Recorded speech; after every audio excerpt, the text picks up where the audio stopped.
am. Well, I know that, but excited. Well, I reacred out to you before I got you on. Life was just so crazy then, and it's like, make sure we're good here. And then we'll do one of these. Carla Klein's Surf Cam. Boom. Ashley Rose in the house. Yeah. Yes. I can't tell you how excited I am. I told you this. You're like really a movie star to me. I still don't know why. You look like one. You digitally, just judging you from the outside, you're just fabulous. So, well, thank you. You're very welcome. For those that don't know this supermodel woman, you are Ashley Rose, a hot minute FPC alumni. We're gonna get there. I was hot minute. We'll get chronological. Yeah. But most importantly, where we're at right now, you are a mother. Mm-hmm. I am A badass business owner. I try. All the people I talked to today, they're like, "That's that girl. That's that girl with the hair place." Okay. Beautiful place you have in Ormond Beach. Yep. Dollface Hair Refinery. Mm-hmm. And the men's refinery. That is going. Yeah. That's where we're gonna get there too. Yep. And I didn't have to hunt you too hard. A little hunting. A little hunt. And then the other day I called you blindside and I was like, the time has come. Yes. And it was perfect. You gave me no choice, but it's okay. Yes. It's okay. Like it was perfect. Vibed. It was good. I had this day free. And so here we are. And special shout out. God bless America. Yes. And our special veterans. Thank you for all you've done. Mm-hmm. And we love you. But let's take it from the top. Ashley Rose, because I'm curious, because first of all, I haven't seen you last time I saw you were at Snack Jacks. Remember? We went on a little meeting. Logo. Mm-hmm. And I hadn't seen you in forever. And it was so fun. Like Cross Point days. You made me laugh so hard that day. Didn't you message me something or something happened? For those that don't remember the Cross Point. What a weird... Are you?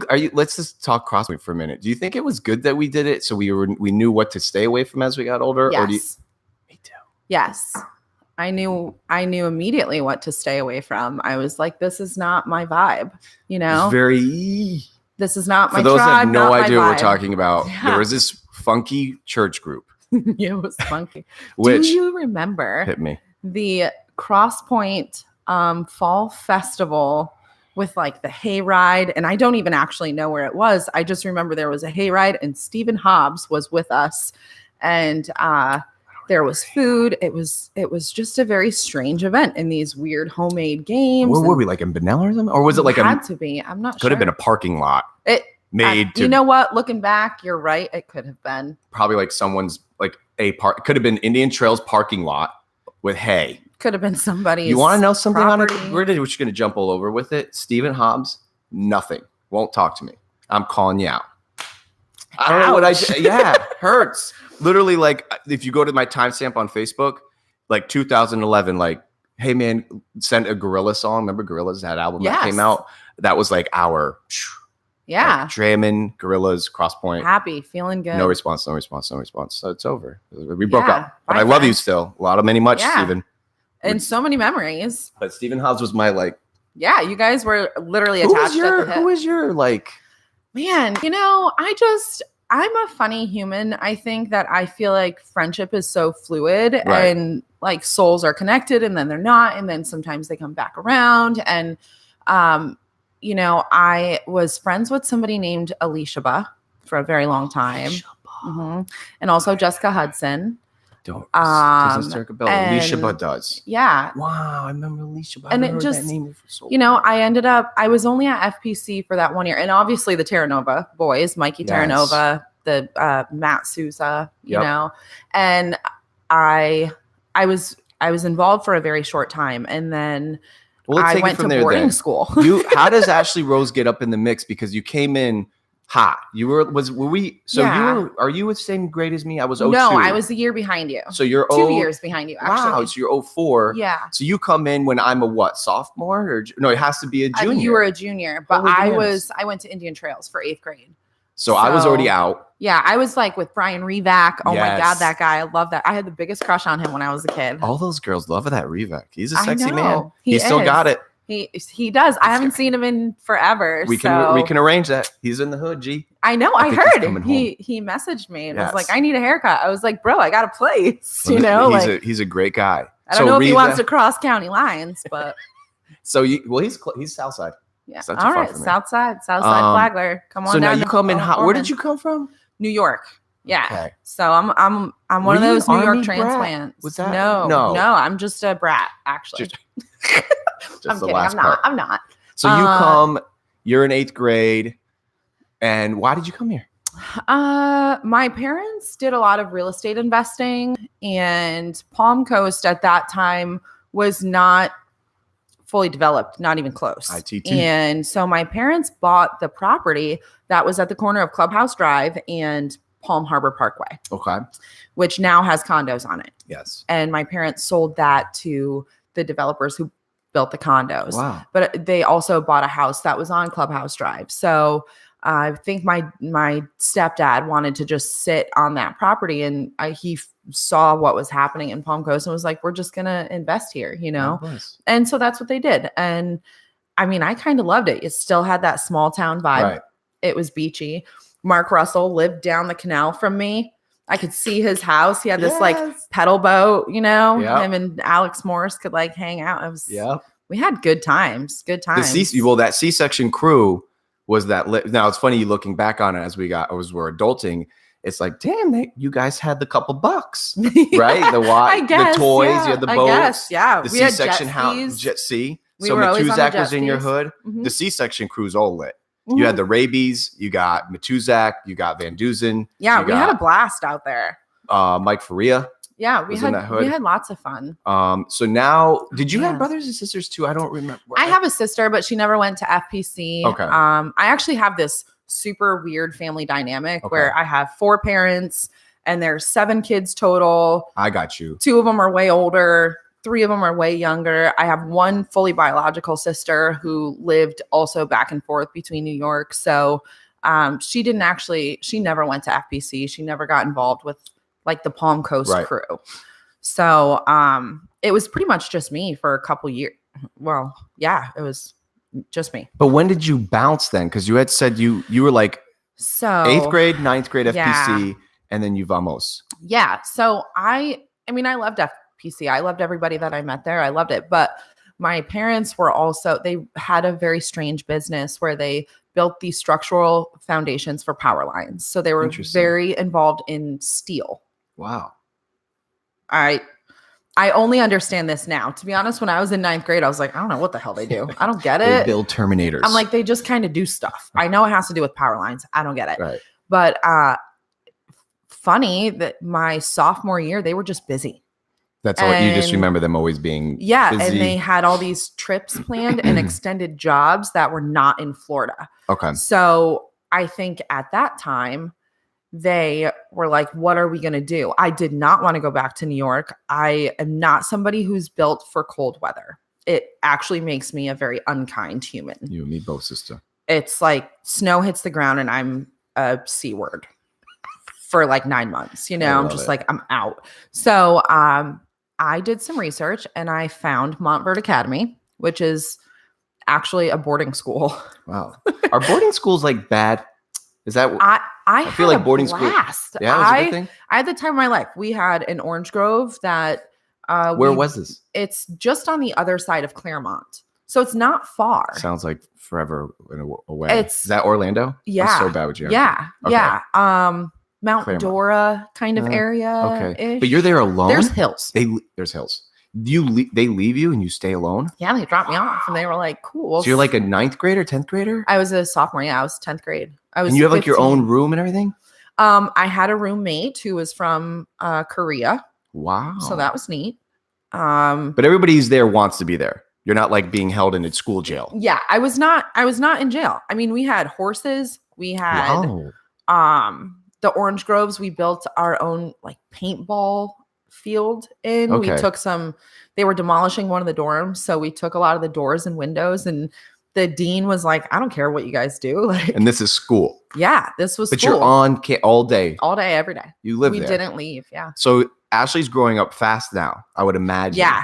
And You're we all had alone. our Are own you bank sad? accounts. No, I chose it. You And it weren't was like, I miss my mom, my dad, because they Yeah. were always busy pants anyways? I Kinda. mean, we had a pretty good relationship, but we I loved being that independent. I think I Oh, I enjoyed see. it. And also I had my own bank account, and every weekend we went to like Universal, Disney. Every Sunday we would go to either Target or the mall, or so it was like, So Ashley's, this is a lot what has to do with why I love you, because you're like, you were adulting at I high was school. wildly independent. I think I was born independent. Were you able to misbehave? How are you able to, was there a dark side? Did we, because I could never, if I Did was we sneak into the boys' dorms? Yes. Yes. But like drinking, at smoking the end weed. of the day, I was a pretty good kid. You were a good kid? I really was, until I was only at Montverde for 1 year. Okay. So my parents were like, okay, now you're done with boarding school, because I'm not going to lie, 1 year at Montverde costs about as much as 1 year at Harvard. So that's cool. So it's, But it was an amazing right. experience. I met some people who I'm still friends with. I met somebody awesome. there. Her name was Sophia Tirabassi, and she's an actual rocket scientist. Like literally. Yeah, she was I from love it. Italy. She came home. All the international students were not allowed to go home for holidays, even though the school was closed for those 2 weeks. Right. So the American students would take them home. Nice. And so Sophia came home with us for every holiday. And so she kind of became part of our family, and I still talk to her. She's in Italy now? Yeah, Awesome. She's back in Italy. She got married a couple years ago. She's a good egg. And I just, we kind of made really sort of lifelong friends there. It was a great experience. But then that year, my junior year, Okay. my parents didn't want me, for whatever reason, going back into public school. Okay. I still don't really know why, because I would have been fine at FPC. I think. I don't know. Maybe it would have been a shit show. Maybe they knew more than I did. Right. I'm not sure. But I ended up at Calvary Christian Academy, which was probably the worst 2 years of my life. To be very Crosspoint honest times with 2, you. bro. It was like Crosspoint on culty steroids. Yeah. It was, and I, to this day, when I see the pastors of that church, I still get sick to my stomach. They were so unkind to my sister and myself. And, we didn't grow up there from kindergarten. And so we listened to secular music. Secular was never even a word that I had heard of. Yeah. And so for me, I was like, coming in here, I'm like, yeah, I listened to Leonard Skinner, and I'm Right. just this hippie free spirit kid. And Tupac, I was obsessed with Tupac. Who wasn't? I, But duh. right? Gosh. But they hated us. I know. I can imagine so you're, and it's, I know exactly where you're going. I don't usually say that to people, like, I know what it's like. That I know what it's like. So yeah, I I mean, know. one of the people at the church who was very involved in the church actually told me to my face at 17 years old that I was going to grow up to be an unwed whore mother. And I was Jezebel? like, You're gonna be a Jezebel girl. I was like, what the hell? I'm Yeah. like, something is wrong with these people.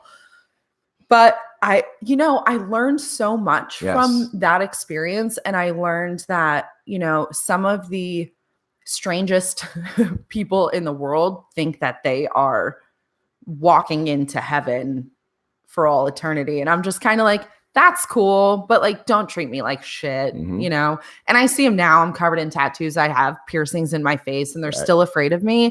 And I'm like, except for I'm really cool now, and you don't know that. Right. And you'll never know that, Mhm. because even if you wanted to be in my world, I'm not going to allow it. Right. Because you're not awesome. So, Well, on that tangent regarding that, as we're adulting, I've realized this.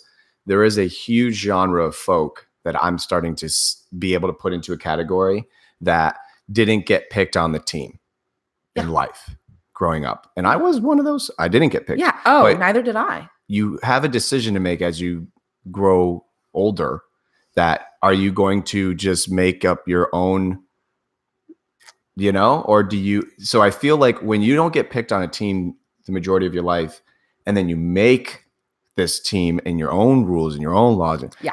I've noticed that. And it's not just a religious thing. I've noticed that in a lot of things. So I feel like you probably extracted a lot what I did. And it was, it's like the golden rule of people that are like miserable, and they're like, why don't you hang out with me more often? And you're like, are you Well, what do you bring?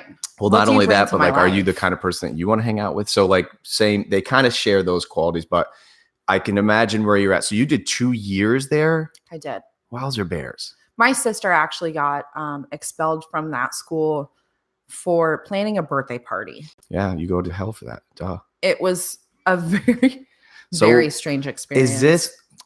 And I love the call it energy, or whatever. But like, does Ashley Rose start to become this like a little jaded kind of at this point? Oh, for sure. I could taste For it. sure. I left there saying I am never going to like a Christian for the rest of my life. And that wasn't fair for me. And Right. in my adult life, I've learned so much more. And now some of the people that I'm closest with and admire the most are very grounded in their relationship with Right. God. Now, I don't have that relationship, Right. but I can admire theirs. And that's great for them. I don't feel like I need that. But I've taken the You can same respect it. moral compass, I Right. guess, that I learned from there, and I've turned it into what Right. I believe in today. Now, at the same time, some of the people that I'm closest with are Jewish, Right. so it's like I just live this cool little fluid world where in this fluid mind state where I'm like, everybody's different and has a different Right. belief and different mindset, and everybody has some right and some wrong, and I just take what's best. So from one of the things that I say habitually to myself that I've learned out of dealing with people like that was just tell me about your God without speaking. And I'm not saying that it's the right or Absolutely. wrong way, Yeah. but it's my belief. I've had people that have politely disagreed and they feel that you need to be out there. And, but I'm like, I don't need to know you do CrossFit. I don't need to know what your diet is. Yeah. But if something's working, I feel like at that point, if there's something attractive about you, and not just vanity's purposes, not just vain, like, Sure. damn, Ashley, you look good, girl, which you do. Yeah. But if something's working, Yes. then, and someone gives you, and so I say, this cup is effing awesome. Like, where did you get that? Now you have a segue. Right. I feel like then you as a human being have an opportunity because someone asked that you can share versus like, yo, Chens, what are you using that cup for? You got to use this cup. Right. And there's that, to me, I'm a New England Patriots fan. I am not. Exactly. And that is the way that we are bred as a culture. Right. Like, what do we not get along on versus I like football. Do you like football? I love football. And then all of a sudden we're in love versus starting with so I think. And we can have a friendly discussion about how much I hate the Patriots and how much you love them. Well, you know what? I have to tell you, I am a horrible football fan. So those that are listening that do, they know that I've stopped for a long time, but I do watch the highlights and I do know that we're the best team in the NFL. Okay. Well, I accidentally raised a Patriots fan. I don't know how I failed. I think so I saw- badly yes. there. One of your kids, I swear I've seen him in the. What does that feel like? You have I to feel like buy such a New failure. England. Every Christmas. equipment. It's so painful. I'm like, what do I buy for stocking stuffers? Some New England Patriots shit. Because I'm you like, you are a Miami fan. I like, am not a diehard. Miami fan, Wait, actually. you're not? At all. No. Oh, I've seen No. That's my little one who we're going there. we'll come back to that because that has to do with my now ex-wife. I see. We're getting there. All right, hold on. That's Okay, chronologically, Ashley Rose is now becoming you're starting to understand what sour is really. You know that I don't want this sour in my life. Right. Now you leave there, things are cool. With Like, Calvary? yeah, like you're not suspended, kicked out, burnt at the stake. Actually I kind of was. So oh wow. Anybody who's ever read my writing or How could had a someone write your writing? conversation with me. Well, I used to write a blog. I don't anymore. Wow. I'm getting ready to start again. 2020 is a whole new year for me. I'm Get it, girl. super stoked. But anybody who's ever known me and known my obsession with grammar, things like that, knows that English is my strong suit for sure. And it was even in high school. Somehow I managed to fail my English exam, my final exam as a senior. My mom doesn't say much, but she was floored. She was like, this kid can write. She can she's been speaking in clear sentences since the day she was born. What Right. the hell? And really, I think for them, it was an excuse to say, well, this is an opinion-based essay. Your opinion didn't match what we were looking for. And because we're a private school, we're allowed to say that. We don't have You said bomb on an airplane. It's yes, essentially yes. Can't say that. And I do remember it was an affirmative action essay. There was all of these political things. But you're a involved. senior. I'm a senior and I failed it. And Wow. there were so many things that had gone wrong in that month of May. And I mean, they called my dad to tell my dad, who was a chaperone on our senior trip, which was a cruise, that there will be no drinking, no drugs, no this. My dad at that point had been sober for 20 years. Right. And he's like, what are you talking about? And no Tupac. Like, right? They don't listen to secular music. They wear one-piece bathing suits, and it's just, my dad's like, what the hell am I getting into? Right. These people are weird. And my dad lived in New York. So he was like, what's going on here? Why do I need to have a phone call with the principal about how I'm supposed to make these 17 and 18-year-old adults behave? And I was like, I don't know, Dad, they're weird. It's just kind of, we're going to go to Jamaica and hang out is what's going to happen, Right. And then ultimately, because I failed my English exam, I wasn't even allowed to go on the senior trip that my mom paid for. Whoa. And also, was it really in Jamaica, or were you just saying? it was a cruise to but still, Jamaica. that's amazing though. Wow. So my mom had paid for mine. She had put money towards other people's who couldn't really afford it. And they still didn't allow us to go. My mom had also bought brand new volleyball uniforms and basketball uniforms for the entire school because Black Mold took all of theirs the year before. It was, there were just so many things that went wrong there that really did make me bitter. But at the end of the day, I said, I don't want to be associated with you people anymore. I'm just going to go get my GED and do whatever the hell I want. Nice. And so that's what I did. And I think at that point in my life that I was just going to do hair. You did? You felt it? Yeah. Then? Oh, for sure. There's nothing else I could do. I mean, it's just that. Yeah. That's amazing though. You had that kind of clarity and drive then. That's what I was going to do. And so for me, I was like, all I need is a GED to do that. Now, did I know in my future I was going to own a salon and be a national educator and do all these things? Right. Maybe not. But I knew what I wanted to do. I just didn't know how rocky the road was to get there. Well, of course, but you're 18-ish and home's now. You had now at this point we're kind of singing and dancing in Brown Ormondish. How does? No, on my 18th birthday, my mom moved back to New York. My grandfather was very sick. Okay. She had to go take care of him. And you go? And I went to Jacksonville to stay with my older sister. Got you. I got a job at the Oyster Pub. Oyster Pub. Yep. And a place called After Hours at the Volusia Mall. It's probably right. It's like there. we weren't like really a drinking tuxedo then. Oh yeah, shop. we couldn't. I don't know. Tuxedo shop. Yeah, I was like measuring between men's inseams, and I was like 18. I was like, this is freaking uncomfortable, and it was weird. So that job only lasted like 3 months, but ultimately, that was the year that all of those hurricanes hit. Charlie and like back to back to back. And I also was working at Cruise and Cafe and I was doing some of their inventory for Danny. Okay. And I mean, I loved it. And I had kind of met somebody and there were 3 of us and we all kind of hung out and all lived together. We got an apartment in Port Orange. Wow. And when the hurricanes hit, we all lost our jobs for we didn't know how long. So the apartment complex let us out of our lease. And I said, let's go to New York. My mom lives there. Let's go to New York. Are we drinking yet? Are we 21? I was 18. Oh, wow. I mean, baby. We're probably drinking. We're not legally. Yeah. Okay. Oh, I was drinking for sure. Did you have fake ID? Girls I didn't really didn't need need it. Yeah, it. you girls were. I didn't need it. I worked at Oyster Pub. So Yeah. for me, it was easy to just walk across the street to Razzles of all Give me a places, break. you know? Yeah, and you I was, didn't need it. whatever. Probably waving at me as I'm in the line. Yeah, probably. me in. Probably. Hey, I know that guy. He's with Cross Point, buddy. Right. Didn't I know him from church? One of those weird church people. So you go to New York? Yeah, I left. Okay, I went to girl. New York. I spent probably a year there. And Okay. then I decided that I just wanted to be a gypsy. And feeling it. so I was like, I'm going to live in all 4 corners of the country. So I moved to Arizona about a year after that. What brought you there? Just 'cause? My then boyfriend's mom lived there. So you're just kind of going where the wind is strongest. Yeah. I love was it. Like, whatever. But free birding. Yeah. I hated Arizona. I felt very landlocked. It's fast. And it was Dry. a desert. And it was weird that seeing palm trees in a desert was very strange for me, especially when you get a piece of mail that says we're shutting your water off for 4 hours of this day every week. And then it's to water their damn palm trees. It's like, well, they don't go here. We're in a desert.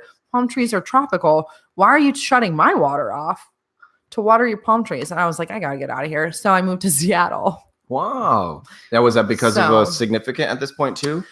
Well, he applied for a job there. Okay. And he got it. So we just kind of picked up and left. Nice. And I've heard fantastic things about Seattle, except for the rainy. I was supposed to go. I loved it. I'm supposed to go. I want to see orcas. Okay. But wild. We'll go. Not SeaWorld. Seattle. I would honestly, I would probably still live in Seattle. Really? I love the culture. I love the art. It's cold, girl. The weather is not horrific. Everyone says the weather is horrific. Really? It is not. It's like the myth. You guys, they all say that keeps everybody away. I think so. Smart. I think so. I have a good friend who lives in Seattle. Actually, he owns a barbershop there, and he a super successful, great barbershop. He's amazing. And he and I were talking about real estate there not that long ago, and it has it's blowing up. It is. It's the new Silicon Valley. Yes, it absolutely is. And I mean, I'm glad I got out when I did because I probably couldn't afford to live there. Right. No, I know. But I loved it. But the problem that I had was I had a baby. And it was so far away from my family. We've never talked like this. None of the we've never talked like this at all. But where does Ashley?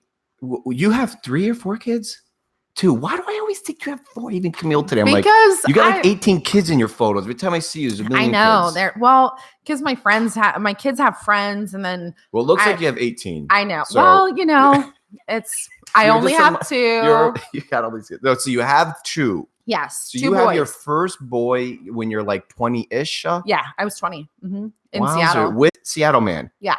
Okay. Yep. His name's Brian. We still never really knew good friends. Him. No. This is way out of the mix. He's from Denver. He was a gypsy too. Okay. He was. So you guys are gypsying, and look, I know I can ask these things because I love you very much. For sure. Was this was this you a forever thing, or was just this is a fun one. Okay. So we actually got married in Arizona. We can go here, right? Because we're gone. Then for sure, for no reason. You get married for no reason, at 20-ish. Just because we could. I was 19. You canteloped? It was. Yeah, it was. Did your family stupid. knew and everything? Yeah, it was. Were they like this? They were like, "This is dumb. What are you doing?" And I was like, "I'm gonna do what I want." There's always divorce. So you cantaloupe in Arizona? Yeah, yeah. And then I pre-baby, post-baby, or pregnant baby? Nope, no pregnant baby. No pregnant baby. Landing came after the marriage, which also going back to Calgary, I was like, I told y'all I wasn't going to be an unwed mother whore. No Jezebel here. I was like, wait a minute. Take that, Calvary. Look. I got a ring. Now, are you like the aggressor? Are you like, come on, Brian? I cannot. I don't even know. You just looking back on it. It was probably mutual. I would imagine. Yeah. Right? I mean, I don't even.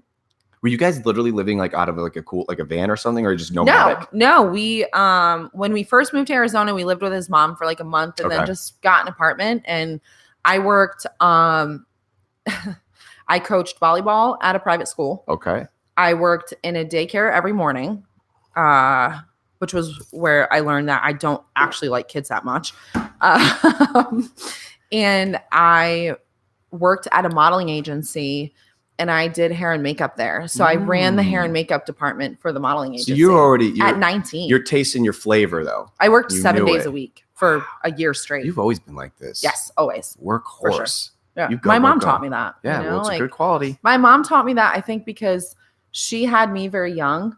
And my dad too, fortunately, all 4 of my parents have always worked really hard for everything they had. And so I've always seen them work, and I always knew that if I wanted anything, I was going to have to work for it. Nothing was ever going to be handed to me. So I had no problem working. I was like, I want nice shoes. I want nice things. I have to work my ass off. So that's what I do. We're Seattle baby 1. Yeah. New England baby? Is he the fan? It was, yeah. I know. Why aren't you at least a Seattle fan? That's where you were born, homie. Well, he does the best team in the NFL, so I mean, you can't really knock him. Listen, now, baby, how long are you in Seattle with the baby? I was in Seattle for a year, but with him only about 4 months before I moved back to New York because Wow, now you're going back. to New York. it was too, having this very small human. I was like, I need to be with an anchor. I need to be need with my somebody. family, you know? How and I were didn't things have with any. Brian at the time? Fine. So things were good? Yeah, fine. But he moved back to New York with me, but then also worked for my parents' company, which required traveling, which was fine. So ultimately we didn't work out because he was always going to travel for work, which is fine. We're still friends. I literally talked to him that's this awesome. morning. And Great. him and Landon are super close. The majority of their relationship is through email and text. Right. Like right now he's in China. Is he still making Terminators for your parent? Like what your like that industry? No. Wow. He does like underwater construction Wow. It's like, yep. for like nuclear reactors. It's Yep. kind of So a he's making weird niche-y underwater thing. Terminators. Yes. Yeah, that's a big deal. Yes. Something similar to what he did in the Wow. Navy. And So now he's doing- just yeah, he travels all the time. Like he's going to South Africa in January. So he'll be there for like 6 months. You know what makes me love you even more is that I have the same kind of thing where I pretty much talk to 99% of all those that I either dated or had relationships with because I just always we kept it civil, you know? So that's Yeah, good. Well, more importantly, you've got a relationship with his yeah, with well, his I mean, father. it's Landon's dad, so I Yeah. kind of have to. That's great. Now I do have 2 exes that I don't talk to, but We're gonna get there. Yeah, we'll get there. We'll get there. That's chapter 4. But yeah, right. Oh man. But So I things moved are- back to New York. But things are, you're like, there's kind of like, it's amicable. You guys are kind of for feeling sure. you're drifting apart. sure. Well, not to mention you guys are like, we're still kids Yeah. looking back on it now. Imagine we thought, I thought I was like, I got it. I'm 21. I'm good. What I more? thought I knew everything. Duh. You know, I didn't actually know a damn thing. Me either. But I could see. So now you're starting to you're tasting more flavors of life. Yeah. You're New York, little baby. Yeah. You're with mommy. Okay. Here we go. Now what? I got a job in a hospital, Okay. met a guy, ended up with a Wesley. That's my youngest. That was not a planned situation. Okay. He stuck around. He was kind of like that accidental human that should have never been in my life. Bad news bear kind of guy. Total bad news bear. Like really awful. Ultimately, when Landon needed to start school, I said, I have to get back to Florida. Boy 1. Yes. You was- wanted to bring him Yeah. to He your was home 5. base. I needed to get back to the beach. You knew it. You know, so I bought a house in Palm Coast. Wow, just like that. Yeah. love I was you. like, no, I'm done. Like I gotta go back to Florida. So, and he went to Imagine, you know, and Wow. so that was great. And I got my Florida Cosmo license and got a job, did all that, and everything was fine for a while. And then ultimately Wesley's dad broke my jaw. We're going there. Yeah. All right, everybody, Yeah. get your popcorn Yeah. on a beautiful. We're We're at 1:00 on a because he Monday. was just shitty. Am I allowed to say shitty? You can say whatever you Okay. want, love. Wait a minute, because this is powerful for me. Yeah. You're in Palm Coast. You Uh-huh. have a home.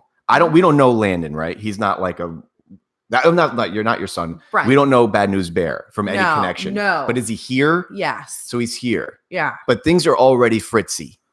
Yeah. He probably should have never come here. But you brought sand to the Yeah. beach kind I of thing. was like, this is still, I have to give this a chance. I have Right. this kid, and I was Your trying unit, to do your the support right unit thing. are they? Well, go if you got to go. Oh, I know it's no, busy. I'm good. You I'm good? just going to shut that noise It's off. him right now. Stop talking shit about me. No, he has not contacted me. So since then. you are you getting messages from the immediate family that are like, don't bring him? Nobody or is ever everyone's liked him. Yeah, there was the writing was on the wall, huh? Yeah. But then there was this Wesley, who's this just, That's number 2. yeah. He's your Like little from the baby minute baby. he was born, he's just this amazing small human. And he's 9 years old and he's just he's just an amazing human. And so I think I didn't want to ever be the person who was like, no, your dad didn't want you. Right. Like I just didn't, I wanted to give him a chance to be a parent. I was also very young. I was 20. I know we're still babies then.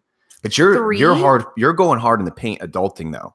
Yeah. Home. You're really your common denominator. You've kind of always somehow been in your industry to some capacity. Yep. You're in PC.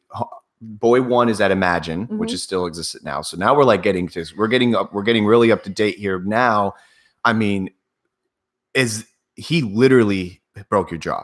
Like you weren't in a car and he slammed on the brakes. Like you're talking like we're talking like Street Fighter. You guys were straight Street Fight. Like and don't let me go somewhere if I'm not allowed to go. But no, I'm an open book. Right, I decided that my life is an open book because ultimately somebody out there is living something kind of parallel, but secretly and needs to hear that. But and it will be helpful. When did street fighting start? There was no street fighting. It was a super crazy situation. So we had broken up. I had kind of come out of the closet. Okay. And I was like, What year was that? Ish. Because this is where I start. Remember, you're kind of 2012. Okay. I started playing roller derby. Yeah. I started kind of questioning my sexuality.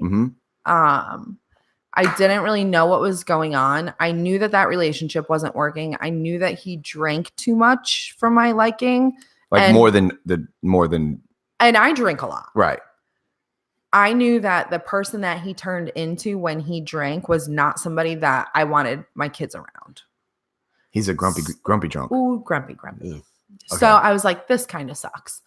I dealt with it for as long as I could. And then I was like, ultimately, I don't think this is working. I need to explore this side of my sexuality. Regardless, I am going to go do this and you need to move out. You like you're having this kind of conversation. Yeah. This is full audible. Yeah. This is like, and this was a year before that happened, before he broke my jaw. This is powerful stuff, bro. Like so you're having this conversation. If you don't mind just I'm trying to like I'm there. I'm a fly on the wall. Where are you sitting? Like these questions are ridiculous, but I love trying to in my living room. Face to face, TV on. Absolutely. This is like, yeah, absolutely. You've brought this sometimes on the back porch. You said like, we need to talk. As casual as this. But we need to talk about something. Like he knew. So boom, you're saying this. What is the initial reaction? Not with your new direction of where you want to go with your dating life, but like something's also going on. I'm sure it wasn't just, hey, I'm feeling this. I'm sure there was the relationship. We're at that fork in the road at this point. Well, the conversation definitely started with the drinking being an issue. You're addressing that.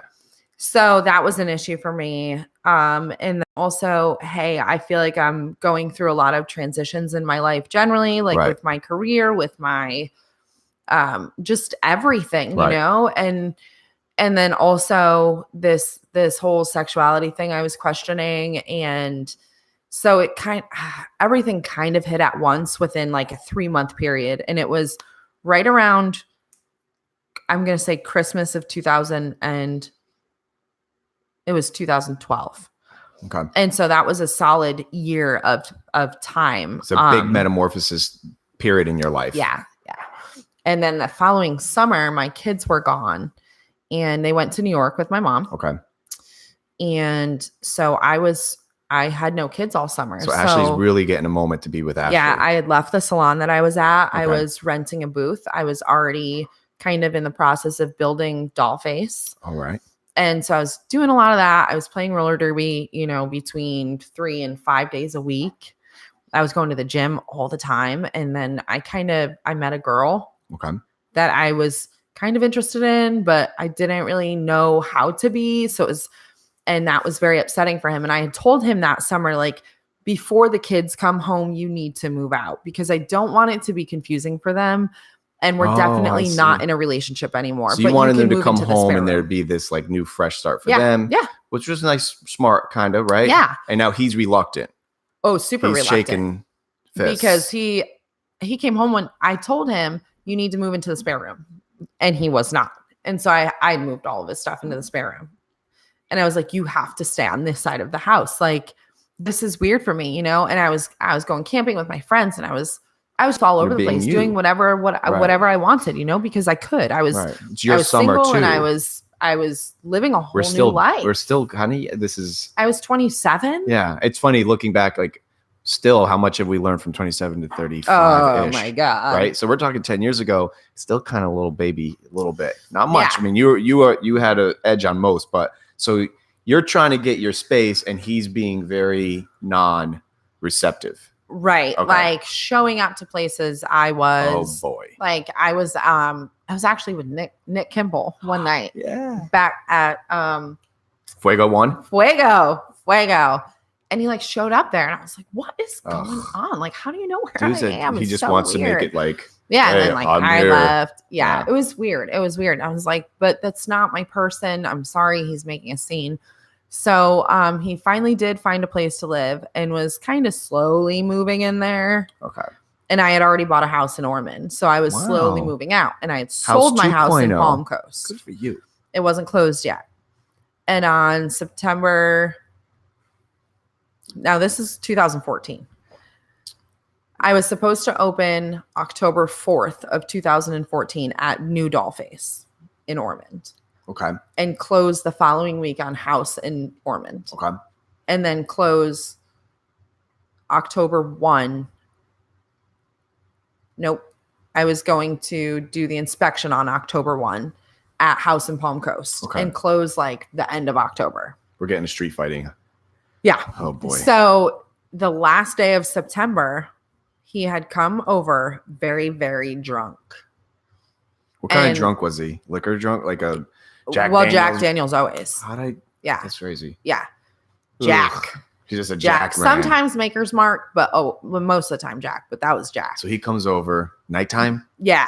Super drunk. unannounced too, right? Like you're For sure. Oh boy. Yeah. He had been at his house working on that and You're at Ormond House or Palm Coast House? Palm Coast House, packing, yeah. Doing some stuff Timestamp there. lately. And not too late. Early No, evening? probably 8:00 ish. Here you are. And the You're next like day I work had mode, you're inspection. cleaning. Yeah, you're like full. Yeah, got a I'm lot- cleaning. got an I'm agenda. moving stuff. Kids are home, or Yep, there's home. oh boy, Little one's in bed. Oldest is in bed, definitely not sleeping. of course. Oh, he boy. comes in and I Like he could just come in the remember- door. He was the kind of guy he was. Just Yeah. Oh jeez. remember saying, I really need you to make at least a walkway through the garage. He had collected a good amount of motorcycles and motorcycle parts. Okay. And I said, I have an inspection on this house tomorrow. There needs to be a clear walkway through the garage. Since you're here, And he lost his. I'm like, I can't move a motor. Right. I'm like, clean this shit up. right? And he lost his mind. I mean, he called me every name under the sun. And I was just like, this is crazy. And I had a landing on the stairs and I had walked up the stairs to go check on the kids. And he was behind me for whatever reason and punched the picture frame there. And it was a massive picture frame. Right. And so there was broken glass and Oh, now boy. blood everywhere. And I was like, this is a mess. And I came downstairs and I was aggressive about it and yelling at him. of Like, course. now I have to clean this Mama up. bears out. I have this inspection tomorrow. Now I have to clean up broken glass, blood on the Right. carpet. Like, this is not okay. Walk down the stairs. And the last thing I remember was just his fist coming at my face. Holy banana bears. Broke my jaw here, like clean. But also when I fell, fractured my skull here because this little bone that comes out here is what like broke the fall.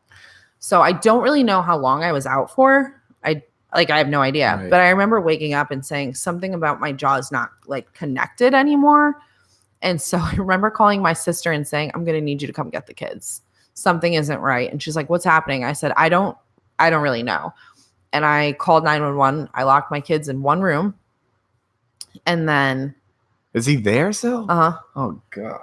sitting on the back porch like nothing was wrong. I remember hearing him wash his hands. And then when the police got there, he was sitting on the back porch drinking a beer. And Flagler County showed up. And they were like, what's wrong? What happened? Told them the story. I mean, you could still see the broken glass Right, and right. blood on the floor. And they were like, okay. I said, my sister's coming to get the kids. Fire shows up, paramedic shows up. I said, I'm not going with you. And he said, I think you need medical attention. Your jaw is very swollen. And I said, I understand that, but I'm not leaving my kids here. I'm not going anywhere until my sister comes. Correct. Well, he was a very narcissistic, smooth talking kind of human being and had somehow. Oh, wait, we jumped on Fight Club, man. Yeah. Street Fighter. Here we go. Had somehow convinced the cops that he was just defending himself. Now, at that time, I'm still almost 6 feet tall. Yeah. But I was very thin. I was very fit, but very thin. And he's 6'3".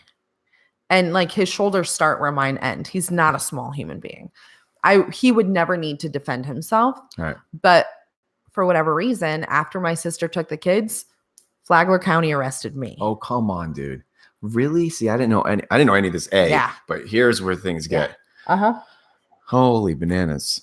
And he's just having a Bud Diesel watching you get locked up with a jaw that's broken. Yep. Ashley Rose. So I knew my rights. And when I got in the cop car, I said, you need to take me to the hospital right now. And they were like, no, we don't. And I said, oh, no, but you do. I'm telling you, I require medical attention and you're not taking me to jail without medical attention. Time out. Where are you an absolute? Because I would be such a big. I was in handcuffs in the back of a cop car. Are you a vegetable though? I would have been crying, and I would have been are you kind of just are you inundated with emotions where you're just almost kind of looking like the perpetrator because you're just so angry? No. I was. Where are? I think if anything, they were probably looking at me going, "She's so calm, it's almost creepy." Okay. And I mean, that's how I get when things are out of control. I just have to make sure that I maintain my composure. And that's literally what was happening. I was like, no, you're going to take me to the hospital. So they did. And which if you ever want like immediate medical attention, go to the hospital in handcuffs because that shit went down quick. I went from like bed to x-ray and the doctor came in and was like, we're actually going to transport you immediately. There is an issue with a skull fracture and your jaw is broken. And I was like, I knew my jaw is broken. I was like, the skull kind of surprises me, but okay. Wait, at any point, are you at all starting to lose it? No. God bless you. No. I would have been on the floor having I didn't have time. Because I knew the next day the inspector was coming and I knew. You're still thinking like, yeah. I gotta go to work tomorrow. So whatever you gotta do. And I was like, God, I have to open this new salon in a week and I have so much to do. I have furniture being delivered in 2 days. Where'd they bring you? So they transported me emergency to Shands in Jacksonville as a trauma patient. I mean, my brain was like bleeding. So, which I didn't like looking back, I guess I didn't know all of those details. I do remember looking at the cop and saying, so I see you have a ring on your finger. Now, if you did this to your wife, would you want someone to arrest her? And he was just like, I'm going to uncuff you. He's like, I'm going to go make a phone call. And he came in and uncuffed me right away. And I mean, they never pressed charges on me. They actually, shout out to Flagler, paid all my medical bills. What's up? Because they were like, just don't sue us for arresting you and not. Anyways, so that happened. That was cool. But I ended up in Shands. I was there for 3 days. They wired my jaw shut. It was wired shut for 12 weeks. I remember this. I didn't, it's on that. I remember we had started across somewhat paths, more me probably just knowing that you're in town and you are a hot item and you're got businesses and this. And then I know I was going to start interneting you. And then I had, it's funny how that you make up our own, like you had 10 kids. Yeah. I had assumed that it was about your roller derby. Most people did. And I just kind of went with that. Yeah. Wow. So this whole time you get Fight Clubbed. Mm-hmm. You're in Shands. I sure as shit did. Where is Ashley Rose now at that point? And are you going Super Saiyan and you want to rape and pillage and fight and defend all, or are you almost becoming someone bad? Were you like shut down or shutting down? No, I just had to make sure that I got Dollface open and that you're doing this like a sugar. I remember literally like this. I got so good at talking like this. It was crazy. So you're just broke jaw. I got the. So you're just you don't have like you're not trying to like kill him. No. Wow. No. Well, I also, and this is what's like kind of fucked up. I never wanted to be the mom who was like, your dad hurt me. I'm going to ruin your relationship with him. So I continued to, I pretty much gave him an ultimatum. Like, you can have him every other weekend and that's it. Like, because I don't at this point really trust you. You're not allowed to come to my house. I'm not Right. going to tell you where I live. Did he have a come to Jesus moment, so to speak? Was he like, because you No. didn't press any charges, No, you didn't go cut his legs off. no. When you saw him for the first time again, have you seen him again physically? Mhm, mhm. Was he like completely aware of what he did and it was like, I'm so sorry? No. Oh my He word. told me that I egged him on, Oh, which boy. is fine. I mean, I was just like, whatever, you're an idiot. But he was I not think I just grew up so much in that moment that I was just like, you're obviously a loser. Right. So I'm just going to remember that you're a loser and I'm going to forgive you for being such a freaking loser, Right. And like, I don't know, your parents raised a fuck up. Right. Like I can't Yeah. fix that. So, but I mean, I maintained him seeing the kids for the following 6 months Right. until I got a phone call from a friend who said, you need to look at this website. She sent me a screenshot. It was his mugshot the night before. He had been arrested for possession of cocaine and a DUI, but he also had my kids with him that night. Oh boy. So I was super confused as to like what was happening. Didn't Right. know where my kids were. Turns out his sister was in town. They were with her, but he still was in jail. I called his sister. She wouldn't This answer the Ormond? phone. Ish? Palm Coast. He lived in Okay, Palm okay. Coast. So I was like, you know what? I'm done. And the following week, I think, left town and he's never contacted He's anyone been- since. So Scummy McScummerson is Mhm. gone. Yeah. No relationship whatsoever with None. Landon. Wesley. Number 2. Wesley. Wesley, number 2. Yeah. On the Wesley topic, any questions, Mom? For like what's going on? maybe a year, but not really anymore. I think I'm super honest with my kids. My oldest, Landon, saw it go down. Saw that happen. I didn't realize that for like a year later until he just kind of casually brought it up. And I was like devastated, still had to maintain my composure. I was Right. like, oh my God, that's crazy, But he brought that up and I was mortified. But I'm really just very honest with my kids, and we just have conversations about whatever they have conversations about. Right. Whatever they bring up, we just talk about. So there's not been, you're not like, Daddy's, no, I don't flying away. I don't have to, Right. I think, because also Landon is there to like tell the truth. And I think Wesley, because we are so candid and because Wesley's so intelligent on an emotional intelligence level, Yeah. he also is able to recognize, well, if he doesn't want to talk to me and doesn't reach out to me, then I don't really care that much. So because he's just so emotionally connected that he's not doing a lot of, and he may as he gets older, but he's not asking like, why isn't Daddy at birthday today? Like he just knows. He just Like, never did. I Right. think he just was like, I how don't think he ever felt like he lost anything. how much time is in between them? 3 years. It's a good amount. Yeah. It's like just enough to where like he's probably like they actually get along, kind of, maybe a little bit. Siblings. It's like 50-50. I just was talking to a friend of ours who I won't blow his name up because he's got 2 young boys and they're like, and I keep in touch with him. I'm like, what's it like? Because I'm kid free, and he's like, dude, it's nuclear warfare. Yeah. Some days you're like, I would like to lock you both in your own rooms and pretend you don't exist. Right. And then some days you're like, oh my God, you're literally That's my best exactly friend. what he said. When they get along for that blip, you're like, why can't You're we so cool. do this? I know. Work? But, And then some days you're like, I don't really like that one right, at all. you just leave. Yeah. I'm going to take that one and do cool shit. So you never, I love you. I'm very proud of you. And I'm not Thanks, saying friend. that in a, like, cause I'm learning so much from Yeah. cause I never knew you've briefly, as we've stayed in touch, talked to me about Fight Club, but I didn't Yeah. know like it. Yeah.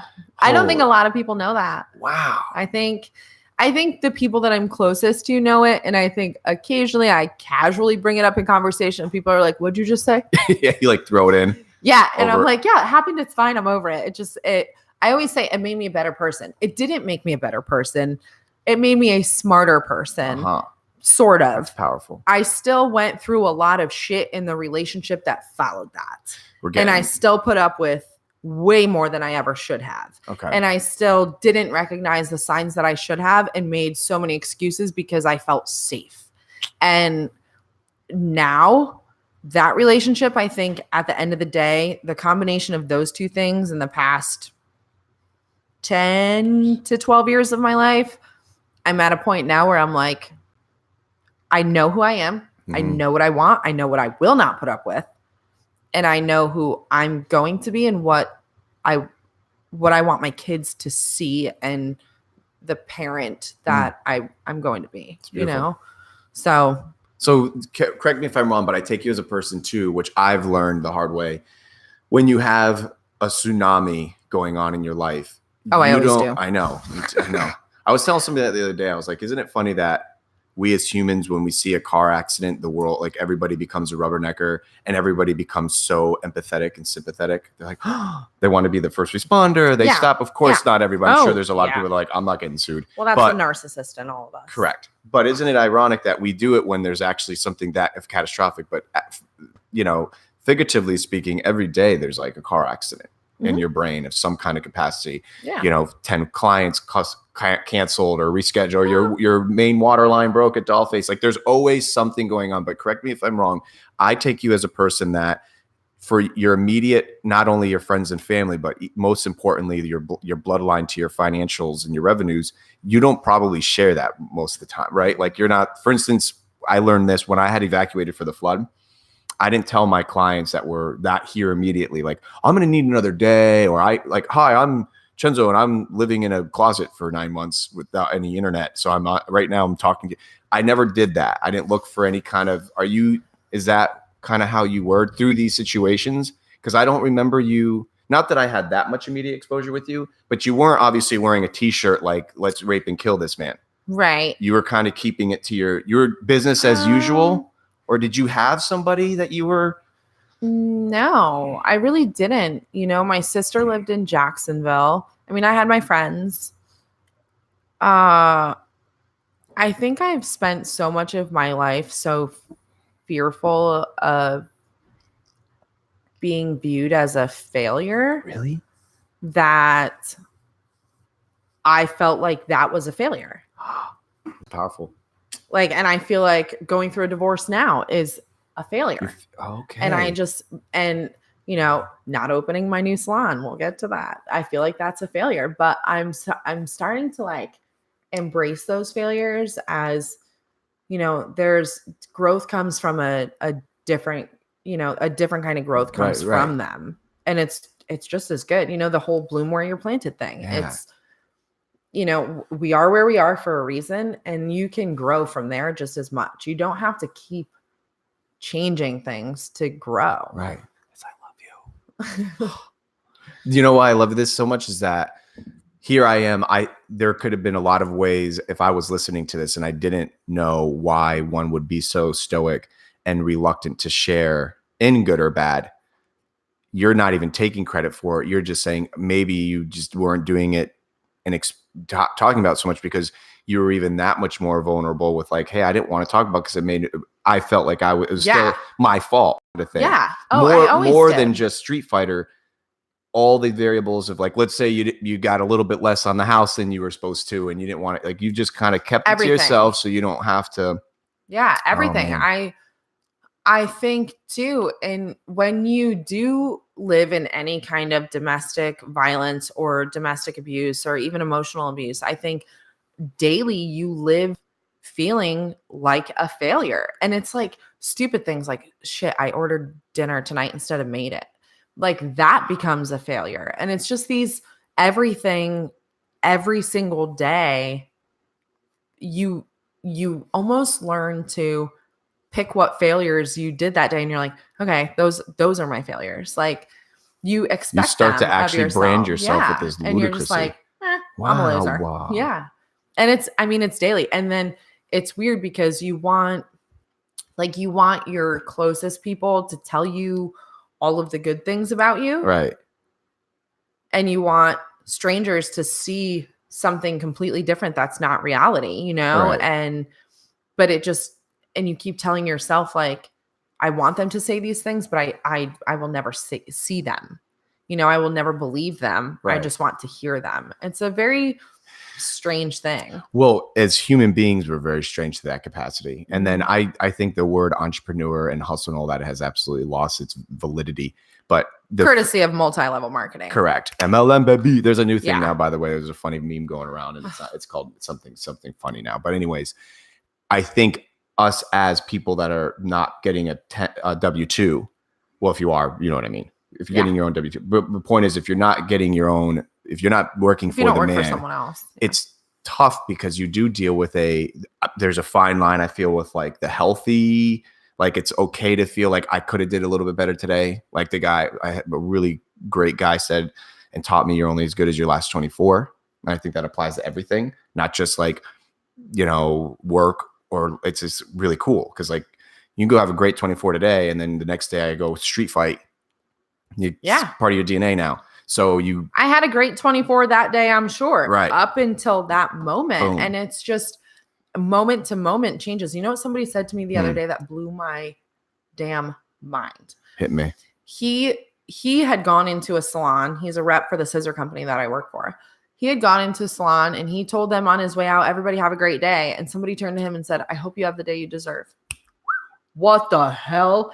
That affected me for days. That's good. I was like, so.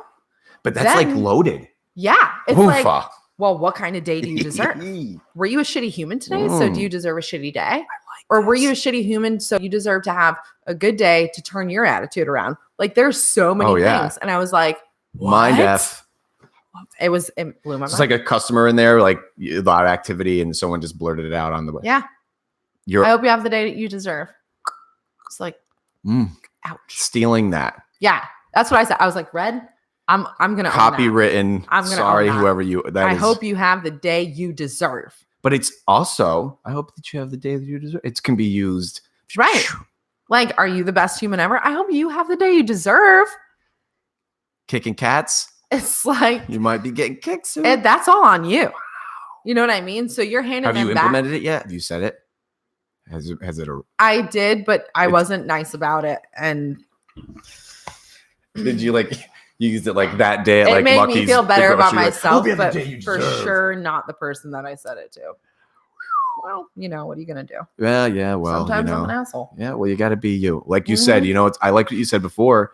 Bloom where you're. Would you say where you planted? Boom. I've been living by that, especially because I'm not opening the new salon now, and you're embracing it. Yeah, I struggled. I struggled with that decision, and let's get there. So people, because Street Fighter comes and goes. Thank God he's out of here. Yeah. You become rehabilitated. You're obviously, and my jaw still works. Yeah. Here I am talking all day, every day. I talk. So you're back. You come out of that now. Here's some euphoric stuff.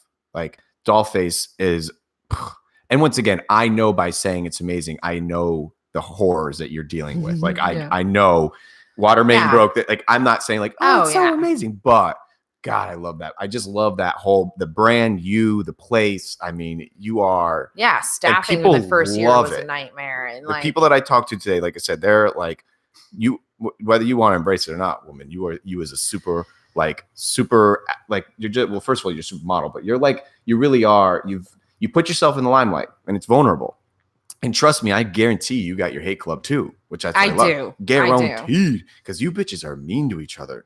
I've learned that women on women. It's weird. I don't feel like I'm that way. I feel like it comes at me a lot. And I feel like I'm super supportive of other women in business. And I try to be as much as I can. But at the end of the day. Orman's got, look, I said this to the other day, and no offense to you, Orman folk. You guys got to be a little bit nicer. Okay. You got to start having the day you deserve, people. They're just, I don't know. And there's no one specific. It's just this. And all the Orman folk that I talk to, they're all like, yeah, you're right. Yeah. It's like you guys are all at the cool lunch table, man. Yeah. You really are. And everyone wants to be there. Okay. So you're at the cool lunch table, Orman peoples. Just let us sit down once in a while. I invite anybody to sit at my freaking lunch table. Well, you got it. You're anybody can come sit with us. But there's this unless you're not nice, and then you're not welcome. You So, know, like we don't want to hang out with people who I'm glad suck. that you're a beacon, though. You gotta. So Ormond folk, be nicer. I want to sit at your lunch Yes, table. Love everybody be nicer. you. Now, Dollface is in. We're like, where do we get to where you are? You are it because all of a sudden I felt like overnight to me. Once again, one of your fans online. It was overnight, and it looked like you guys had a, you know, it was like Brad and Angelina relationship. You know, you and the significant. Where did she come? She came in hot. You guys were. The wedding looked beautiful. The pictures were great. You guys were all over that the was place. one hell of a wedding. Yeah, it was a good party. Another same thing. Once again, I but know. I'm good at planning parties. But duh. So, So this shout out to Channel Side.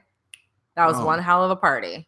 If anyone in the Palm Coast, anybody in Florida, if you're looking at a place to get married, Channel Side is it. we were supposed to get married there It's before it was Channel Side, and they lost their reservation. okay. Well, But no, I know now, he's got it going on. oh my God, it's amazing. Everybody goes. It's like Yeah. the place to be. They really Yeah. doing a good job.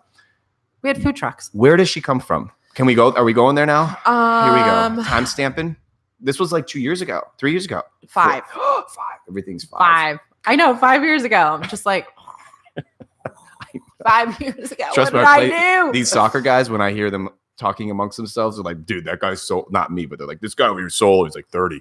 I'm like, yeah, that guy. 30. Yeah. Tell me about it. So where does she come from? You're at work or how does she? I met her through a mutual friend. I was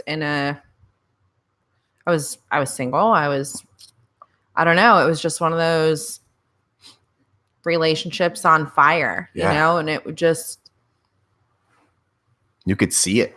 yeah, it just, I can feel it now. It was on fire, and it was Fun.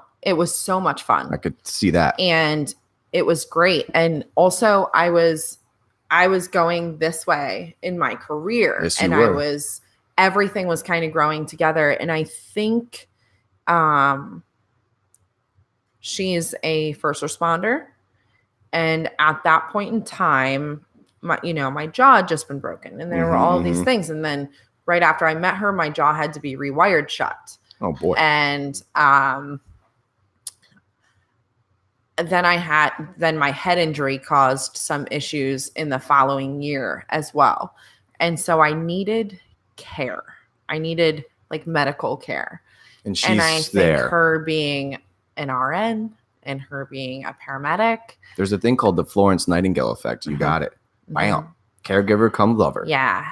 And it just kind of went from there. And I think I relied on her so much, and I gave her so much of my family and gave her so much of my time. It was just like, I'm all in. I'm all in. I was going to say you're like that anyways. You're very I am. open. I'm very But you were like, 100% look, in or 100% either out. come in or get out. The bugs are coming in. Yes. So you Yeah. let her in.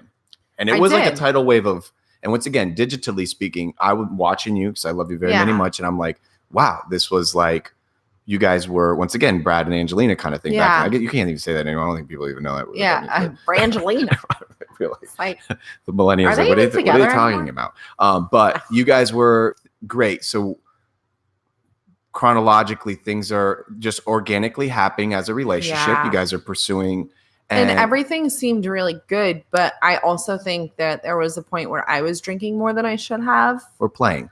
And yes, I was playing more than working. And then But you were never a My- solo drinker, right? no, You weren't like waking up at 9 by No. yourself with a vodka and a cigarette. no, I didn't think so. I don't know why. I could just. no. That's where I feel. If you're out there I can drinking, tell you there have been days where I was like, oh, I'm putting some goddamn whipped vodka in my coffee. yeah, but you're I'm at gonna least need it. there's humans around you. You're not But- sitting in a. You're not like No, watching. I'm just not that person. Yeah, And I'm kind of a funny drunk where like I need other people around me if I'm drinking. you're a fun drunk. Yes, I'm a good time. I'm a good Yes. time. I don't get angry. Mm-mm. I don't. Sometimes I cry a little bit, That's okay. you know. You have a waiting list of people that want to get drunk with you. It's a great thing. Yes. There's people right Whoever now you writing are, in. Whoever like you to put are, my- send me a message. There's an application being filled out. Yes.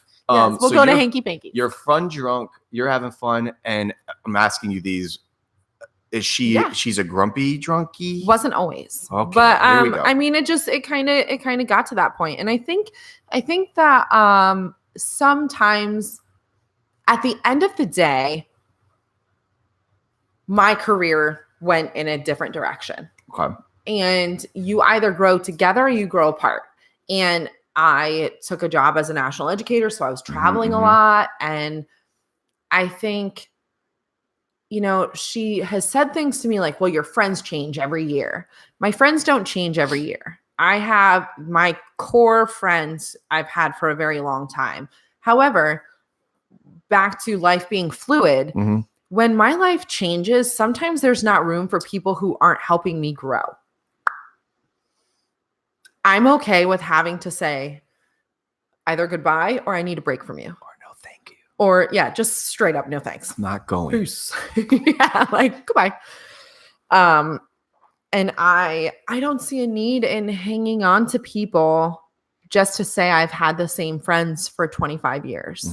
I don't think that there's value in that. I don't think that that's the important things in life, to have the same friends for 25 years.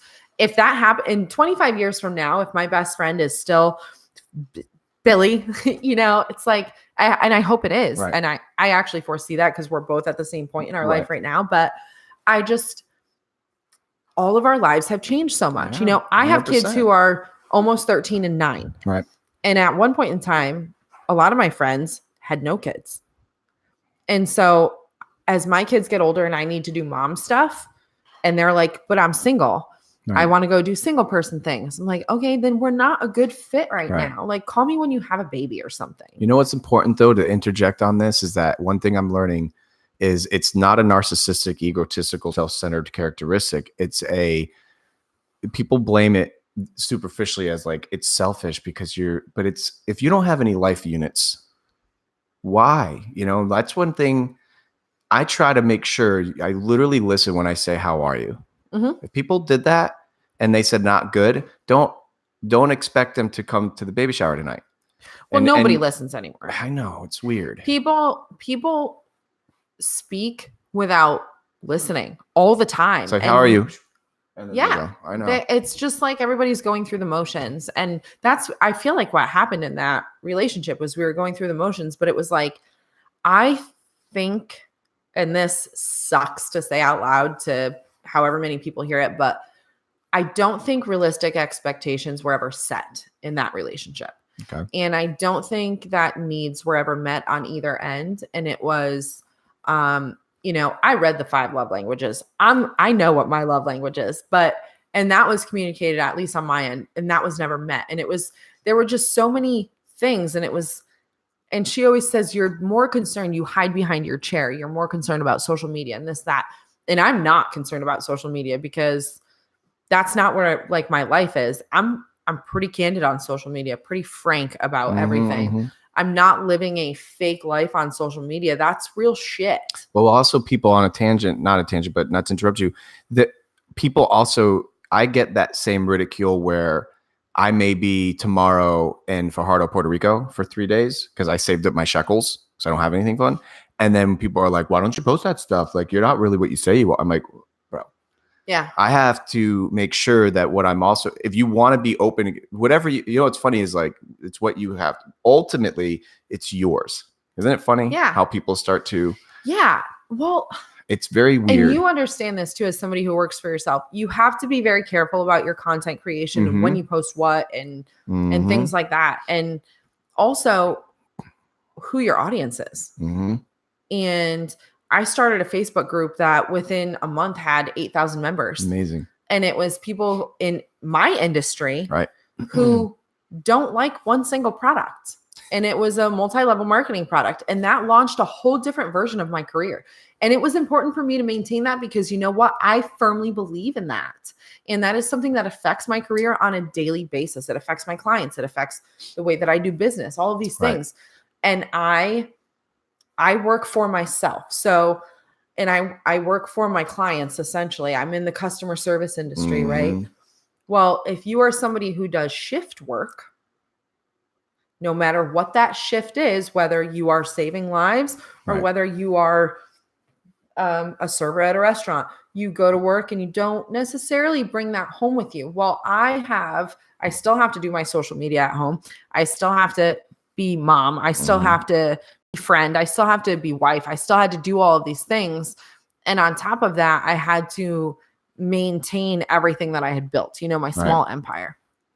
Isn't there a sense too, though, love? I feel like you're one of those that would admit, like, we don't really know what we're doing anyways. I don't know what I'm doing. I have no idea. There's this like quote. It's like, oh, I'm just winging it. Eyeliner, life, everything. Like legit day to day, I'm winging it. And that's Most what of I us feel. are. You know, I'm still blessed with having my grandparents, and he's, you know, they're 80 nothing. And, you know, when they're at his most vulnerable, they don't know what's going on. We don't have any clue of what's happening. Because they're in their 80s. Look how much life has changed. Yeah. Like, and in a good and bad way, they're also not out there preaching how to be. You know, isn't it ironic? Yeah. And it's funny, they're the same thing happens to them, I'm sure, as I've seen it happen at functions and when people try to tell them about new diets, and it's like, they can tell you. Yeah. You know, but I feel like there's a vulnerability. We've already cycled through this. They've cycled through it actually 3 times in their lifetime. But I feel like you're that kind of person too, that when I see your post yesterday was amazing, by the way, I just love it. On Insta? Yeah. Thank you. That's what I sent today to, originally I was going to use your profile photo.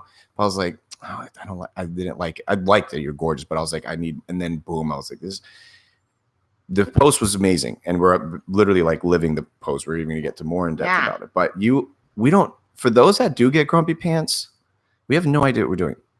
Yeah, we have no clue. I have no idea what I'm doing with this little show. I have no clue. And people are like, you need this, you need that, and I get it. I'm going to be asking you this at the end of the show. What could I have done better? That's awesome. And it's your culture, correct? But there's a vulnerability, and people need to realize that, like, just because we're posting it or living it doesn't mean we're trying to make it by too. But also, I feel like you're having the day you deserve, and you're having. We have our bad days, but like you're getting what you put out. You're in, you know, all these like golden rules that we've said a million times. You reap what you sow. Treat people. It really is so true, and you're getting that. But I do know, and correct me if I'm wrong, and I'm not trying to offend anybody. For those that may be listening that are parts of these stories, etc. But don't you feel like there is a fair level of sometimes you can start to taste sometimes a very unhealthy wee bit of maybe envy, jealousy. Yes. And I don't want to come off egotistical, narcissistic. Sometimes I'm like, you don't want to be me, bro. Yes. Trust me. No, but nobody wants to be me. You can sometimes tell when those, like, whether it's a complete stranger, like, so how are you getting all that business? And you're like, well, wait a minute. That's not rooted in love. You're right. Like, wait a minute. Right. There's no support there. You get what I'm saying? Yeah. Those can be, I feel like that is so much more corrosive than even just like, I envy you, but I want to learn the show. Same Z's. Yes. The girl with the hat. Boom. With the big flower there. Blossom. So here you are. So that was. Yeah. Feels like it. I mean. How did the marriage thing come up? Because that was what a moment for you. Can we talk about that? Yeah. Like, there's always divorce. We both did. And it was kind of funny. Like, we talk about it now very candidly. Like, what the fuck? Well, you were 18. Yeah, we were kids. We were both kids. God, we're still kids. When you can't elope, it's on the bottom of the application. Yeah. It's actually eloping. You know what? I know. Cantaloupe is actually for those that are like, listen, like, this guy is the dumbest. Keep saying cantaloupe. It's funny. No. It's funny. So you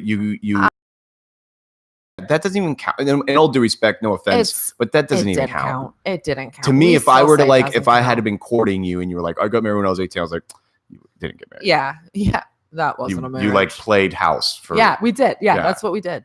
You played a real life game. Yeah. You made the little car and you put the little plugs in. Yeah. Yeah. We played like Sims.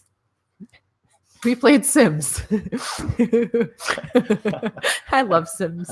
I love you. This is too fun. I knew it. I told you. I talked to Karen today. She's like, you guys are just going to have so much fun. Like, I was like, yeah, but duh. I'm having a blast. What did you say today? We're going to have all the fun. All the fun. Yes. All of it. So now it's all ours. You get you're married, which once again, no joke, vainly speaking, beautiful, gorgeous. You look. Yeah. Once again, I really did think for myself that was it. Like I was content, and shit hit the fan. How long? Almost instantly. Hold on a minute. Like literally in like that night. Oh. Come on. I mean, I think it was even happening leading up to there, but I did not want, again, I didn't want to fail. And I wanted her to be somebody that she is not. What are the writings to on the this day. wall? I love her so much. I know you do. And I can tell that. I just don't want her to suck, but it's Right. like, you can't come home to someone who says, I get it. You do have a punchable face. Like, you can't be married to somebody who talks to you like that.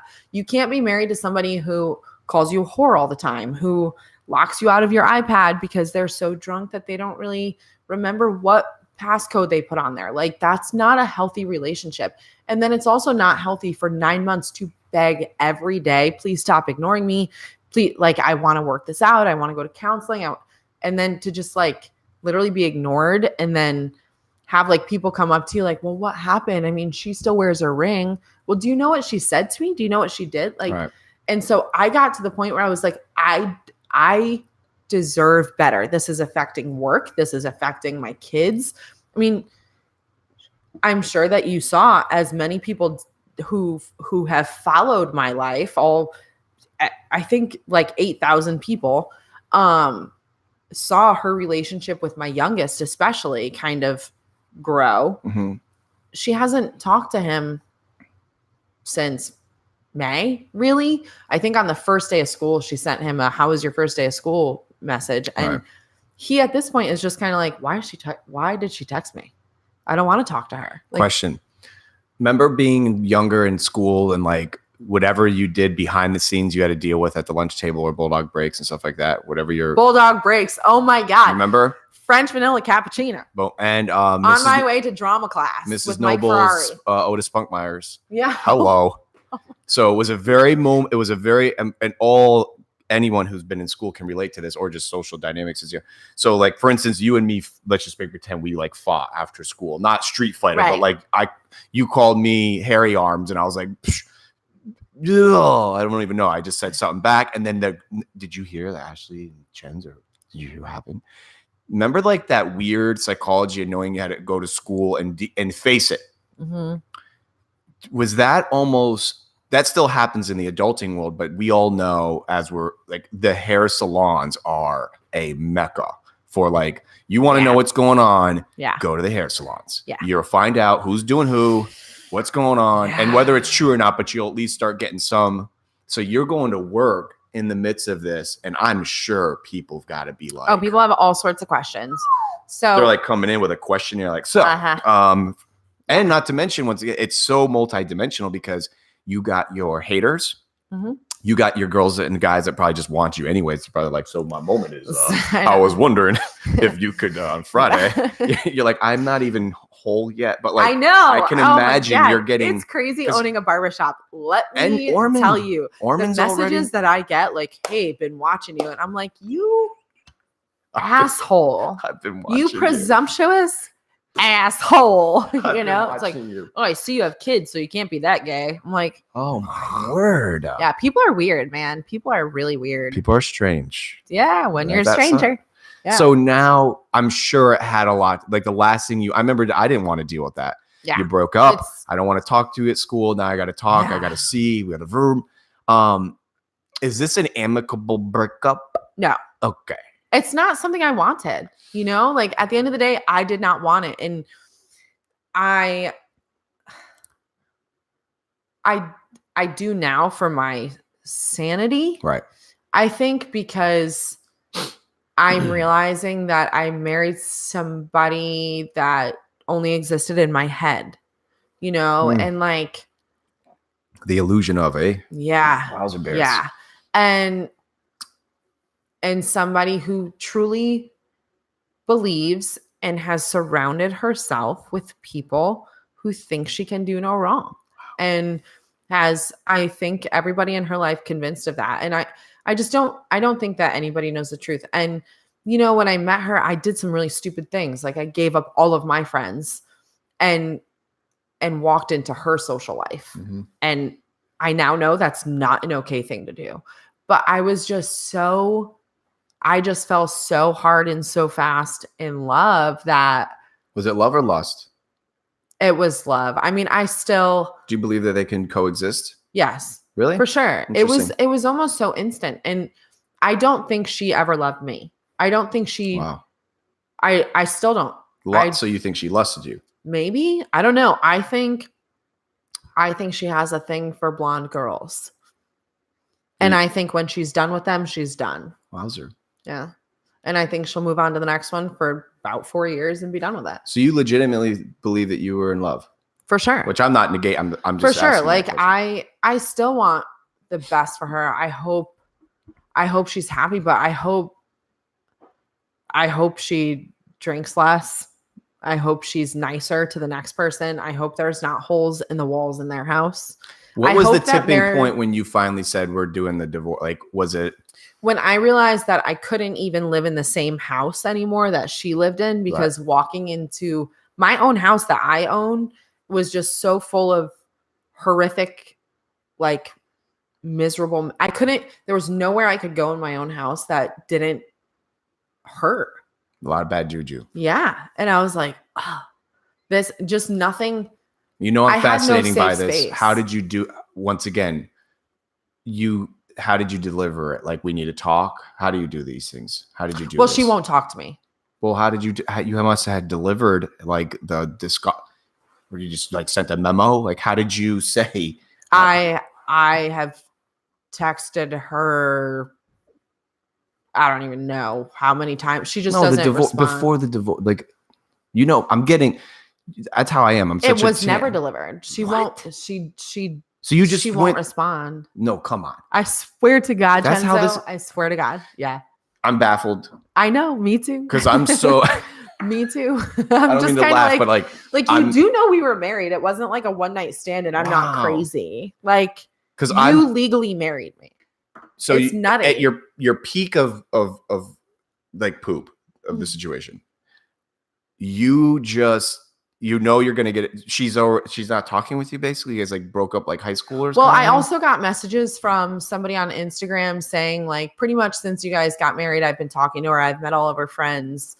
They all like me more than they like you. You should leave her alone. She hates you. Oh, like, and I was like, "Jeez, Louise, the fuck is this?" You know? And I was like, and I think ever since then, I was kind of like, I don't really trust you now. So did she move out willingly? Oh, she just left one day in February. Mm-hmm. That's where I'm getting Last at. February, yeah. You wake Or up, January, you like maybe? would wake up one day and her toothbrush is gone. Well, no, she left. And then I had to pack all of her things and say, you need to come get them. It's been a really miserable year for me. I can. Well, yes and no, because this is why I love you, because it's been miserable, but yet you're like, you're in a hyperbolic time chamber becoming your next Super Saiyan. Like, I don't have a choice. Yeah. I have kids. I have a business. You may be tapping into like a Super 7, 3 or 4 at this point, because you already hit 1 when you started like dealing with the, and then Street Fighter made you like at least a 2-ish. I mean, you're going to some deep, you're going to like some new plateaus that I'm learning, I'm watching, and I'm telling you now. So this breakup happens rather just, it's weird. Ultimately, It's just weird. Weird. It's super immature. Yeah. And I've tried, like, legit, I've tried. And I'm just kind of like, if you just ignore my texts. Ghosting. Right. But like in a marriage, that's fucking weird. You know what I mean? Like, closure. That's weird. Let's go here. We have I'm closure. never gonna get it. Wow. I've just accepted that, like, for once in my life, I'm actually the grown up in the situation. I'm just like, you hurt me really bad, and I'm never gonna forgive you for that. And I'm going to move on with my life because you're so immature. So there's no closure here. Yeah, I'm this never is going to get it. unbelievable. Yeah, I'm never. Well, you might. It's but fresh. I mean, I can. It's okay to realize that, like, I have to provide that for myself. Yeah. Well, I have an opinion that when someone doesn't give you closure, you're allowed to come up with your own. Yeah, that's kind of where I'm at. And I'm not saying like like. And I'm really happy right now. Like, you seem like when I talked to you on the phone the other day, and it really wasn't going to be much of a discussion about coming on it was coming. I was going to come I was going to bring you pick a date and show to up. Dollface up and just go, but you were I could taste it. You were, and people that are probably listening now, or when they do listen to this, you're conflicted 100%. You've got things you're figuring out, but that's what's making it beautiful is that you're not coming off like, got it. Yeah. It's, hey, you know I don't what? got it. You see this At any beautiful point in woman that time. you're seeing in a static post, like that post yesterday, once again, vanity speaking, which here we are, right? Here we have this supermodel. You're like Marilyn Monroe's. Oh goodness. You really are. Like, you just Well, here's thank you this. for that. So here you have the static image, which people can stop. You stop the scroll, boom. Now listen, that post, holy bananas. I mean, that was some literature. Yeah. That's a long post for Instagram. You gave the disclaimer. Yeah. Long post ahead. I told my I'm wife in that. my feels. I was like, she said it was to be a long post, as you could do that, and you went there. You had the choice to read it Now, or not. correct me You if could I'm keep wrong, scrolling. but yesterday was the first time that you kind of announced to us that you were single. Hashtag single mom. Single's a funny word for me. I love it. You don't have to. That's. I love you so much. I wouldn't say single. You hashtagged it. I swear, because I hovered to that. It's all about algorithms. So, Okay. I wouldn't say single. Well, basically, put it this way: not married. someone with common sense could put together that you were no longer in a relationship, and you had yet to do that digitally. Right. Fair. Yeah. Boom. Yesterday. Yeah. What's it been like so far? Are you an idiot? Are you jerk, loser? Are you getting? Oh, I've gotten zero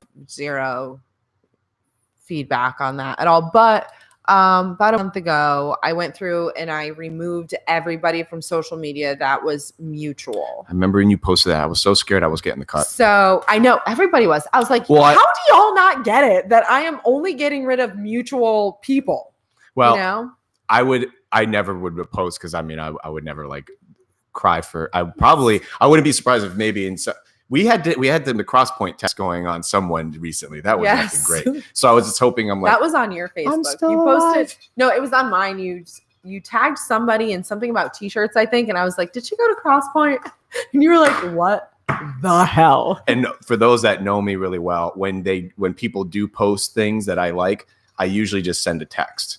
So that because I'm that. It old. was Dana. I'm annoying a lot of people lately. People don't want me calling them. They want to text. I'm such a caller. I'm a caller. Can I call you if I want also to have a paper calendar. It's weird for a lot of people. All women have the dinosaur. But paper. really, I'm like 100 on the inside. Like, I'm like, this, it's weird to me that everybody can always get a hold of me. Yeah, I don't enjoy it. You have literally every woman that I know has a paper calendar. Yeah, I love it. 100%. I know one girl, Christy B, comedy lady, has she just got rid of it, would carry around the desk paper calendar. Those I are love- my life goals. I I lo- wish I was brave enough to do she that. rocks it. She came over here to do the show. She had That's it on the thing amazing. and That's literally was amazing. like, I have, and it's not just calendar. I mean, her life, I think That's her amazing. mortgage papers are in there. We've got, That's great. That's great. but All right, yeah, so I you- have to. wait, let's not, this is too good now. Are we good, by the way? Are you Yeah, all right? Because I no, told you. I don't even Do you know have to what time pee or anything? Not yet. All right. I'm getting a bunch. Yeah, this is what happens. I know, right? I'm like, holy If you got to crap. take something. No, I'm another good. thing on a tangent. I got people saying that 68 texts. the show's not live and it's scripted. I keep getting that. This? Yeah. People say that to you? Yeah. Shut the Now, granted, I'm talking like one or I'm two. looking at what is this? This is the pier. This is Flagler Surf. This is Carla This Klein. is Is this beautiful? It's scripted. live. It is, yeah. That's This is it. But I guess scripted. people have said they've been very complimentary, but it's a loaded compliment because they're like, dude, this show just flows. But like, how do you really honestly though? Like, how do you do it? I know for a fact it's not scripted. I mean, you've had Neil, you've had Andrew, I love Krista. that guy. Like those are all people that I actually know that And, like, you I've knew never their had a demeanor. conversation with them about you. And then I'm just like scrolling through Facebook. I'm like, what the hell? Mhm. How did those? I don't even- What was the connection? They're all people most of the people I have on here I've never met ever. And you know what's the most amazing thing that I feel like I'm Ronaldo? Look at that person wearing like a parka Yep. on the Hello. beach. It's That'd be funny if we only could like say November. something to them. Hello.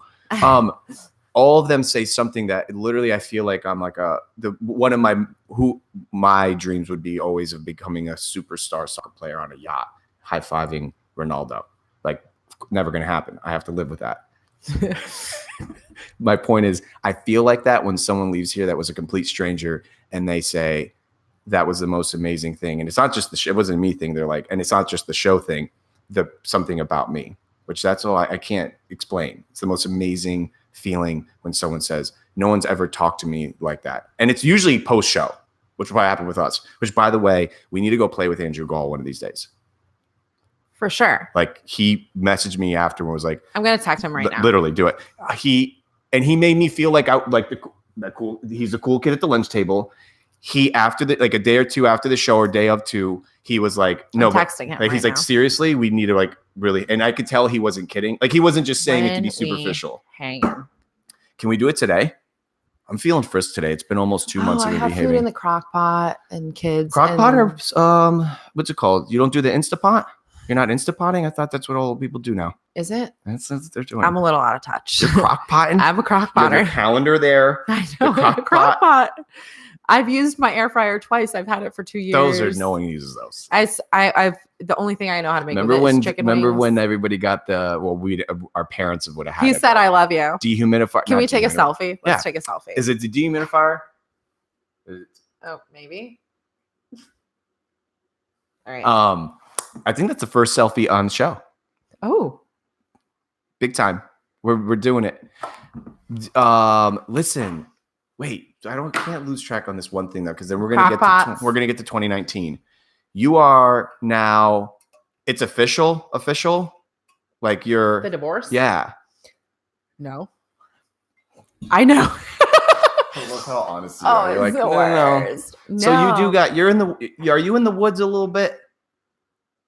I need you to clarify what you mean by that. I Good- feel like good. that's a fuzzy situation. Here's where I think and I say my Ashley Rose because like I said, you're mine. Okay. You are in the woods, but you have the map, but there's a lot of spurs and you don't want to have to go through them. So you're hoping to find another route, but you're pretty much getting ready to just truck it. With this situation, it's not my divorce. I didn't ask for it. I'm not walking in the courthouse and I'm not filing for it. It's not mine. I don't care. It's not affecting the way that I live my life at this point, but I'm not going to go through the stress of doing that. I don't want to. I don't feel like I deserve that. I didn't actually do anything wrong. She maintains that I made my career a priority, but she also met me within 2 months of opening a brand new business. So you have to, like, at some point in time, you have to realize, like, you can't tell everybody else, I'm so proud of the amount of work she puts in, but then to somebody's face, say it's shitty how much you work, So I feel like there was a little bit of a Jekyll and Hyde situation there. And everybody's like, oh my God, what happened? And I'm like, well, if you lived inside of it, I think you would get it. You got to be sick of it? How many people have got to be asking you? Yeah, so many people ask. But I just try to, maintain my composure. Are you having dark times? Do you lose it? No. I think I went through some maybe in the spring or something like that of this year. And then also maybe a little bit 4 or 5 months ago. But I'm just kind of because you know what? I'm 33. I have some really amazing people around me. Mm-hmm. And I have 2 awesome small human beings who are in my life who daily remind me that it's okay to not be perfect. And I think the people in my life who love me the most love my imperfections most.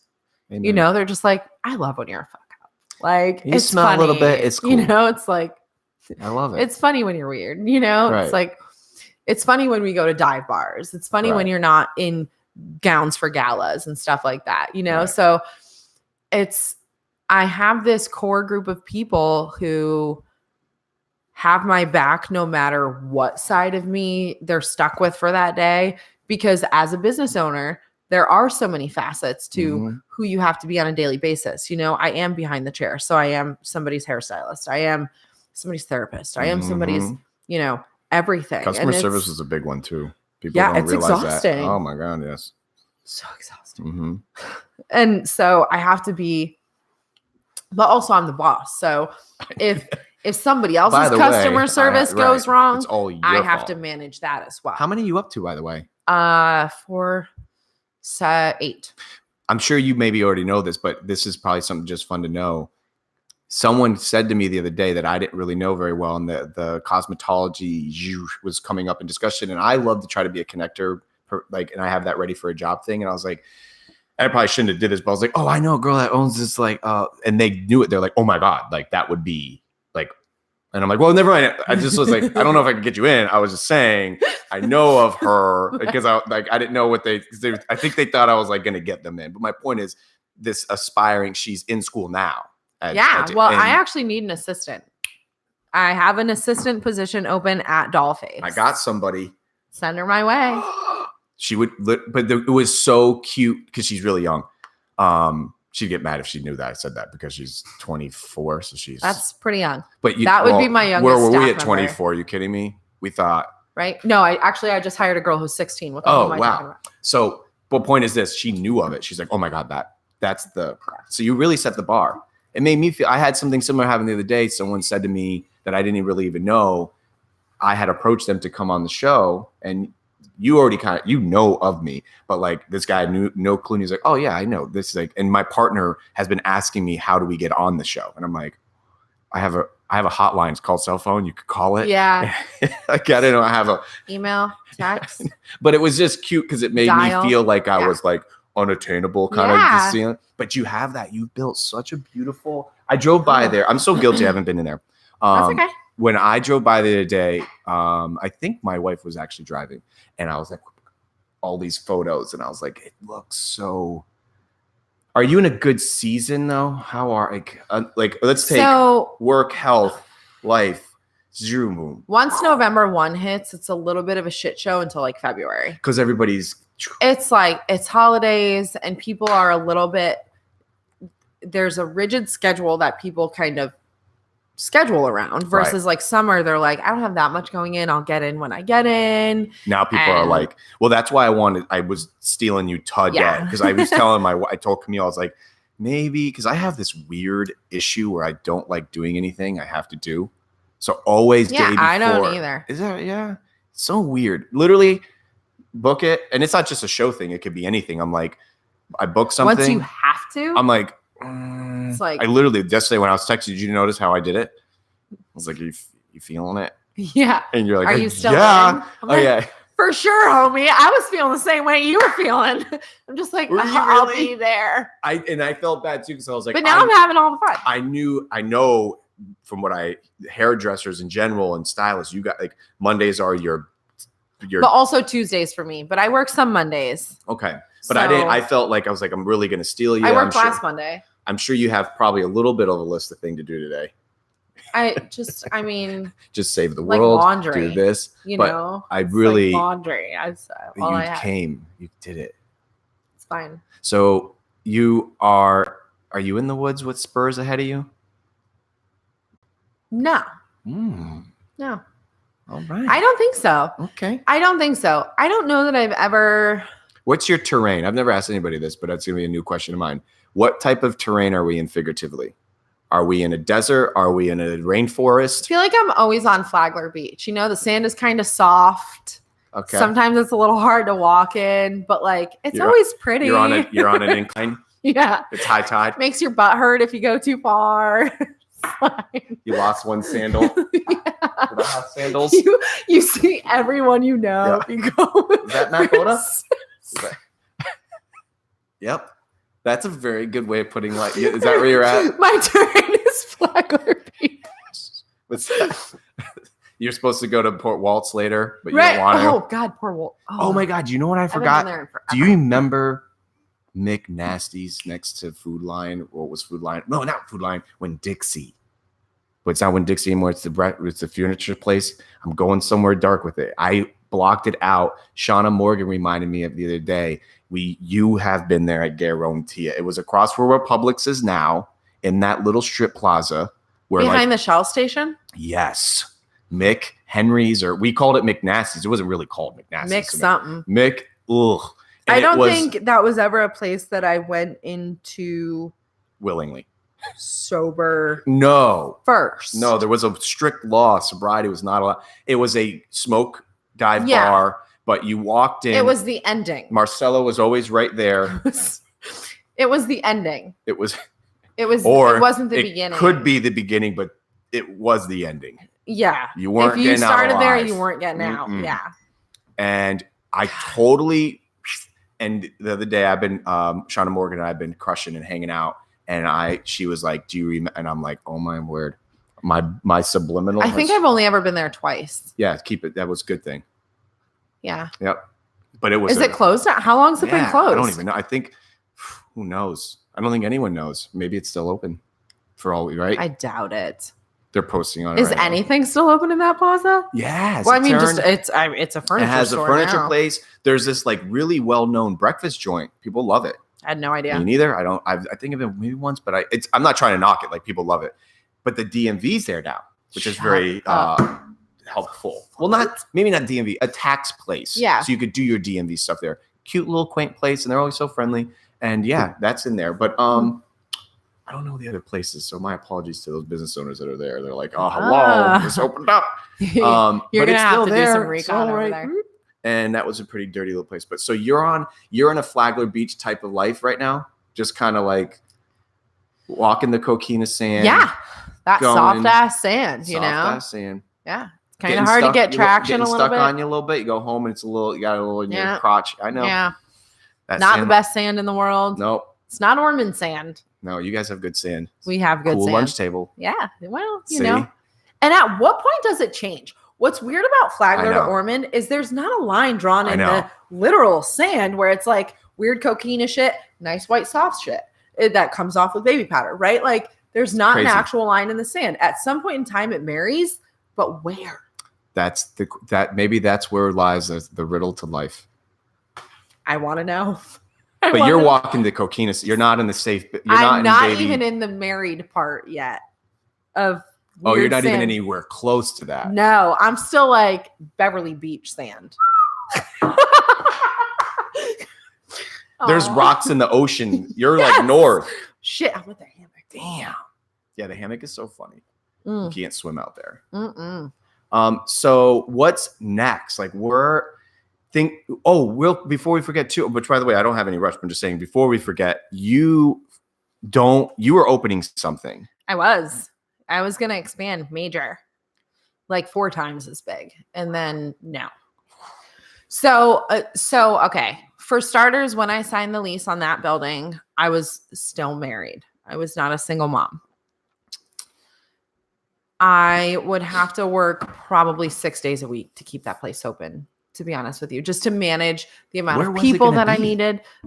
Still beachside in Ormond. Just a big thingy. It's a massive building. Wow. Yeah. And I have literally, my landlord is a saint. Like, Bob. no, his name is Lewis. And I don't even know how he would respond to me talking about him publicly, but he's a saint. I don't think that today I would be as successful as I am without the support of him and his wife. Like, not even close. Wow, that's a big statement. The plaza that I'm in now, he's my current landlord. He was the landlord of the other building. We've gone through a lot. He's watched me, I think, go through a lot. And he and his wife are very supportive of every endeavor that I walk into. And I think ultimately we just decided that it's not a good time. It's not a good time. My head's not there. It stopped being fun.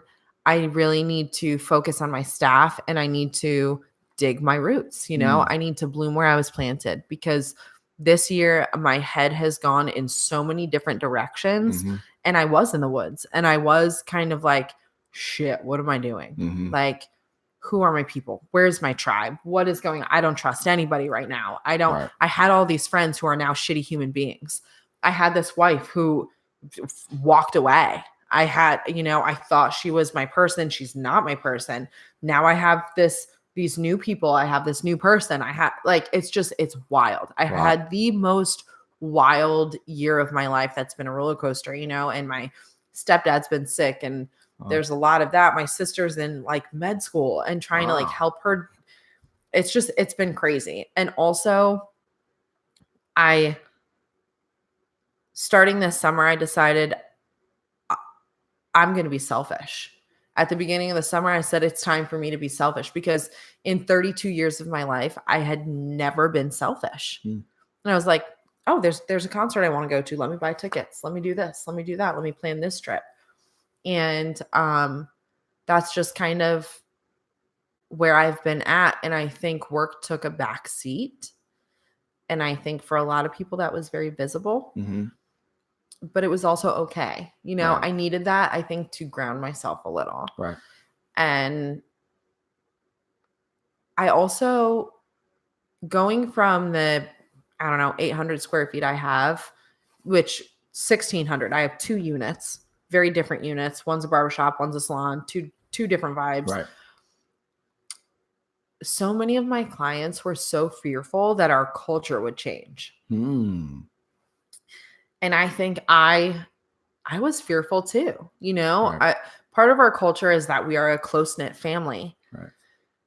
Now, going into that, going from 4 chairs to 10 chairs, we have to bring in so many more people. Well, yeah, that's going to change our culture. Right. I don't want to change my culture. A lot of the people that come into the salon are there for the culture Mhm. because at the end of the day, you have salons in Flagler, Palm Coast, Mhm. Bunnell, fucking Ormond, Daytona, everywhere.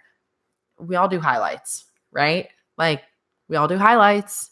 What are you really there for? You're there to immerse yourself in the culture. Mm. So ours stands out. It Yeah. really does. And we're very involved in the community and this and that. And Right. so will we have time to close early to go do community events and things like that? If I'm also really inundated with a significantly different overhead. So I had to kind of weigh all of my options. And I think we just decided that things are different now, you know, and I'm going to stay at 50 and 52 East Granada and we're going to kill it. So, Well, I'm proud of you for doing. I know the feeling of putting yourself out there, having a goal, which I have no doubt you could have accomplished it, but knowing that, hey, I'm going to not lose, but I know what you mean. It's pretty much unexplainable. You know, I hate using the word energy because it's so cliche, like, oh, energy, but like there's something. I would have compromised my mental health for sure. Yeah. I was already in a place where it was being compromised and not necessarily because of that. That was just added. Right. It was like my mental health was in a real weird state Right. for months because one day I woke up and my entire life was literally upside down. Right. And so then dealing with, well, shit, now I'm trying to build this empire that I don't have so much interest in anymore because what's the point of building an empire if you don't have somebody to build it with? Mm. Well, now in my head, I'm like, well, was I doing it for all the wrong reasons? You know, like, so I wanted to dig my roots and bloom where I was planted. And I feel like you're getting, you got I don't know, you're embracing it now more. You're right. You're not trying to, this is good. Yeah. And I love my little shops. I know everything about them. I know the clients that How come long through has it the been now? door. 3 years? 5 years. I keep it 5 years. 5. We opened in 2014 and We were sitting at Snack Jacks 5 years ago. closer to 6 because I needed to put the logo on the window before I opened. So that was 2013. It's so crazy how fast. It's wild. I remember like it was yesterday. Yeah, it was wild. So crazy. Yeah. 6 years ago. I'm so proud. Like I'm using the word proud because we're doing, you know, I feel someone said this to me the other day. He's a carpenter in Massachusetts and he was calling me to do some work. And he was like, yeah, I'm calling you because of this person. And I hadn't serviced that person since like 2010-ish. And I was like, oh my God, you forget. That's what's time is the most priceless commodity, isn't it? Yeah. I love to ask new friends, aka acquaintances, how weird am I? because I can be, you get a good sense of me. I could, cantaloupes and We're all weird. And well, I can, but I'm blatant. Like I'm super flagrant. I'll say straight up, you are drop dead gorgeous, and I will steal you. And we run away. And like I don't think that's weird. I'm being serious, but yet there's a compliment in there. But at the same time, some people are like, he said he's going to steal me.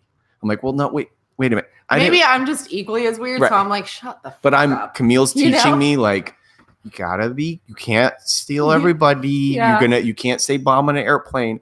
But I've learned that when you're sincere, I asked somebody who's known me now about 6 months ish, and they've been in behind the scenes. And I said, like, how weird am I? Because I know I'm not weird. And it's weird to have to tell yourself that not everyone's going to like you. That's a hard thing to suggest. I want everyone to like me. Who doesn't? We're humans. And I'm not cool where I'm like, I don't care if you like me, hate club. Like, I want you to like me. I do. Yeah. I really do. And if you don't, it sucks. And I would like to try to make it right. But if not, oh well. But point is, I now know. Such is life. So, have the great day that you deserve. So Correct. I am now at a point where she was so nice, this person. She goes, I'll tell you. And it was really surreal to hear the first 30, 45 seconds of response. She goes, you are the most peculiar person I've ever met, but you are the most consistent.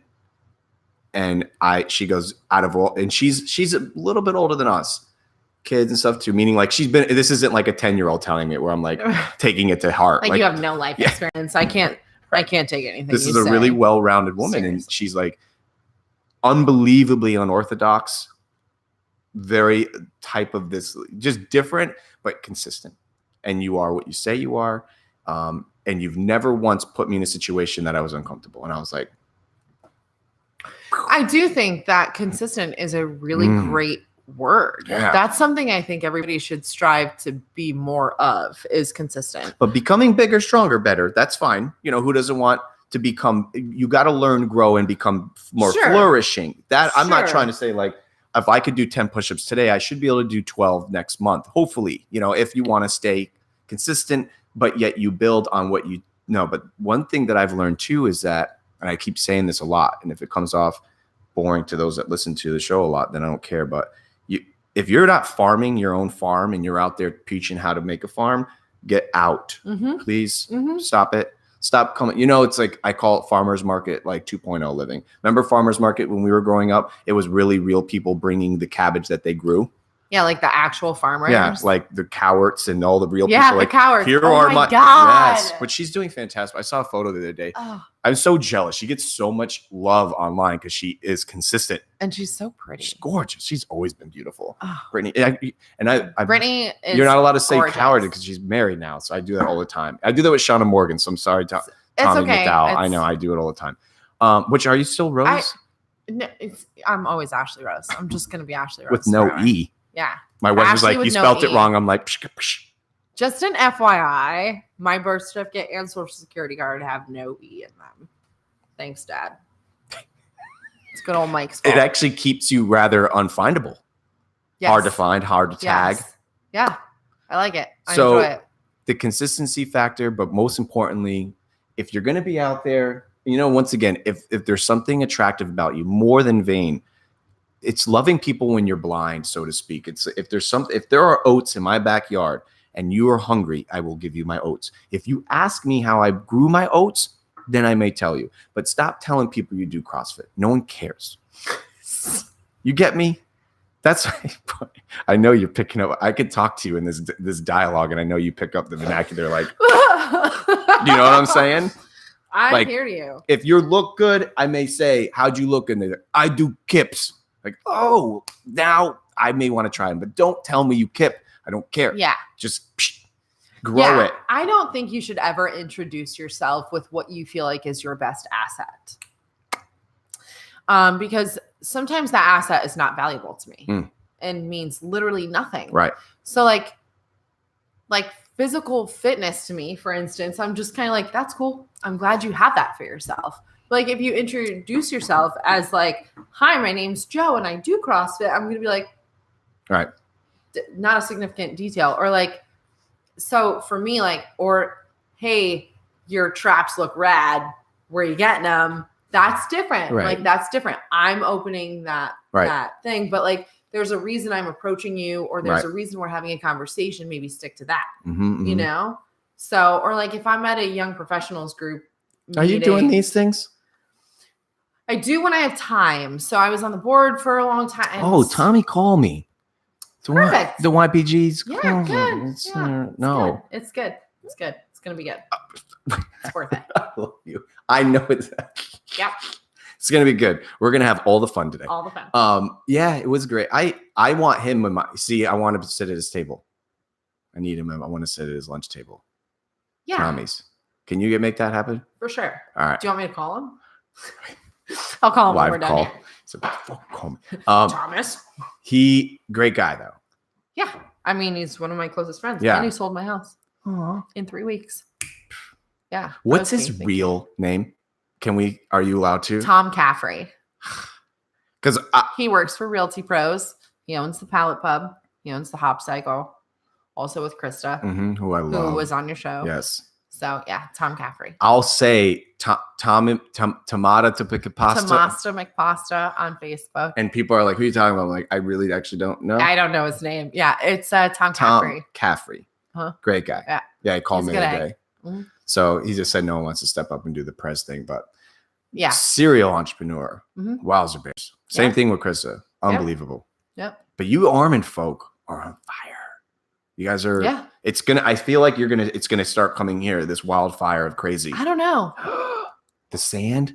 I don't know. I think the sand is stopping it. I think it's the sand. Got to find that line. I in feel the like sand. we're here, like you could see us on the I map. don't know. I feel like. We're too funky. Are Are we too drunk? Oh, Could be. that's not an issue. I mean, have you met us?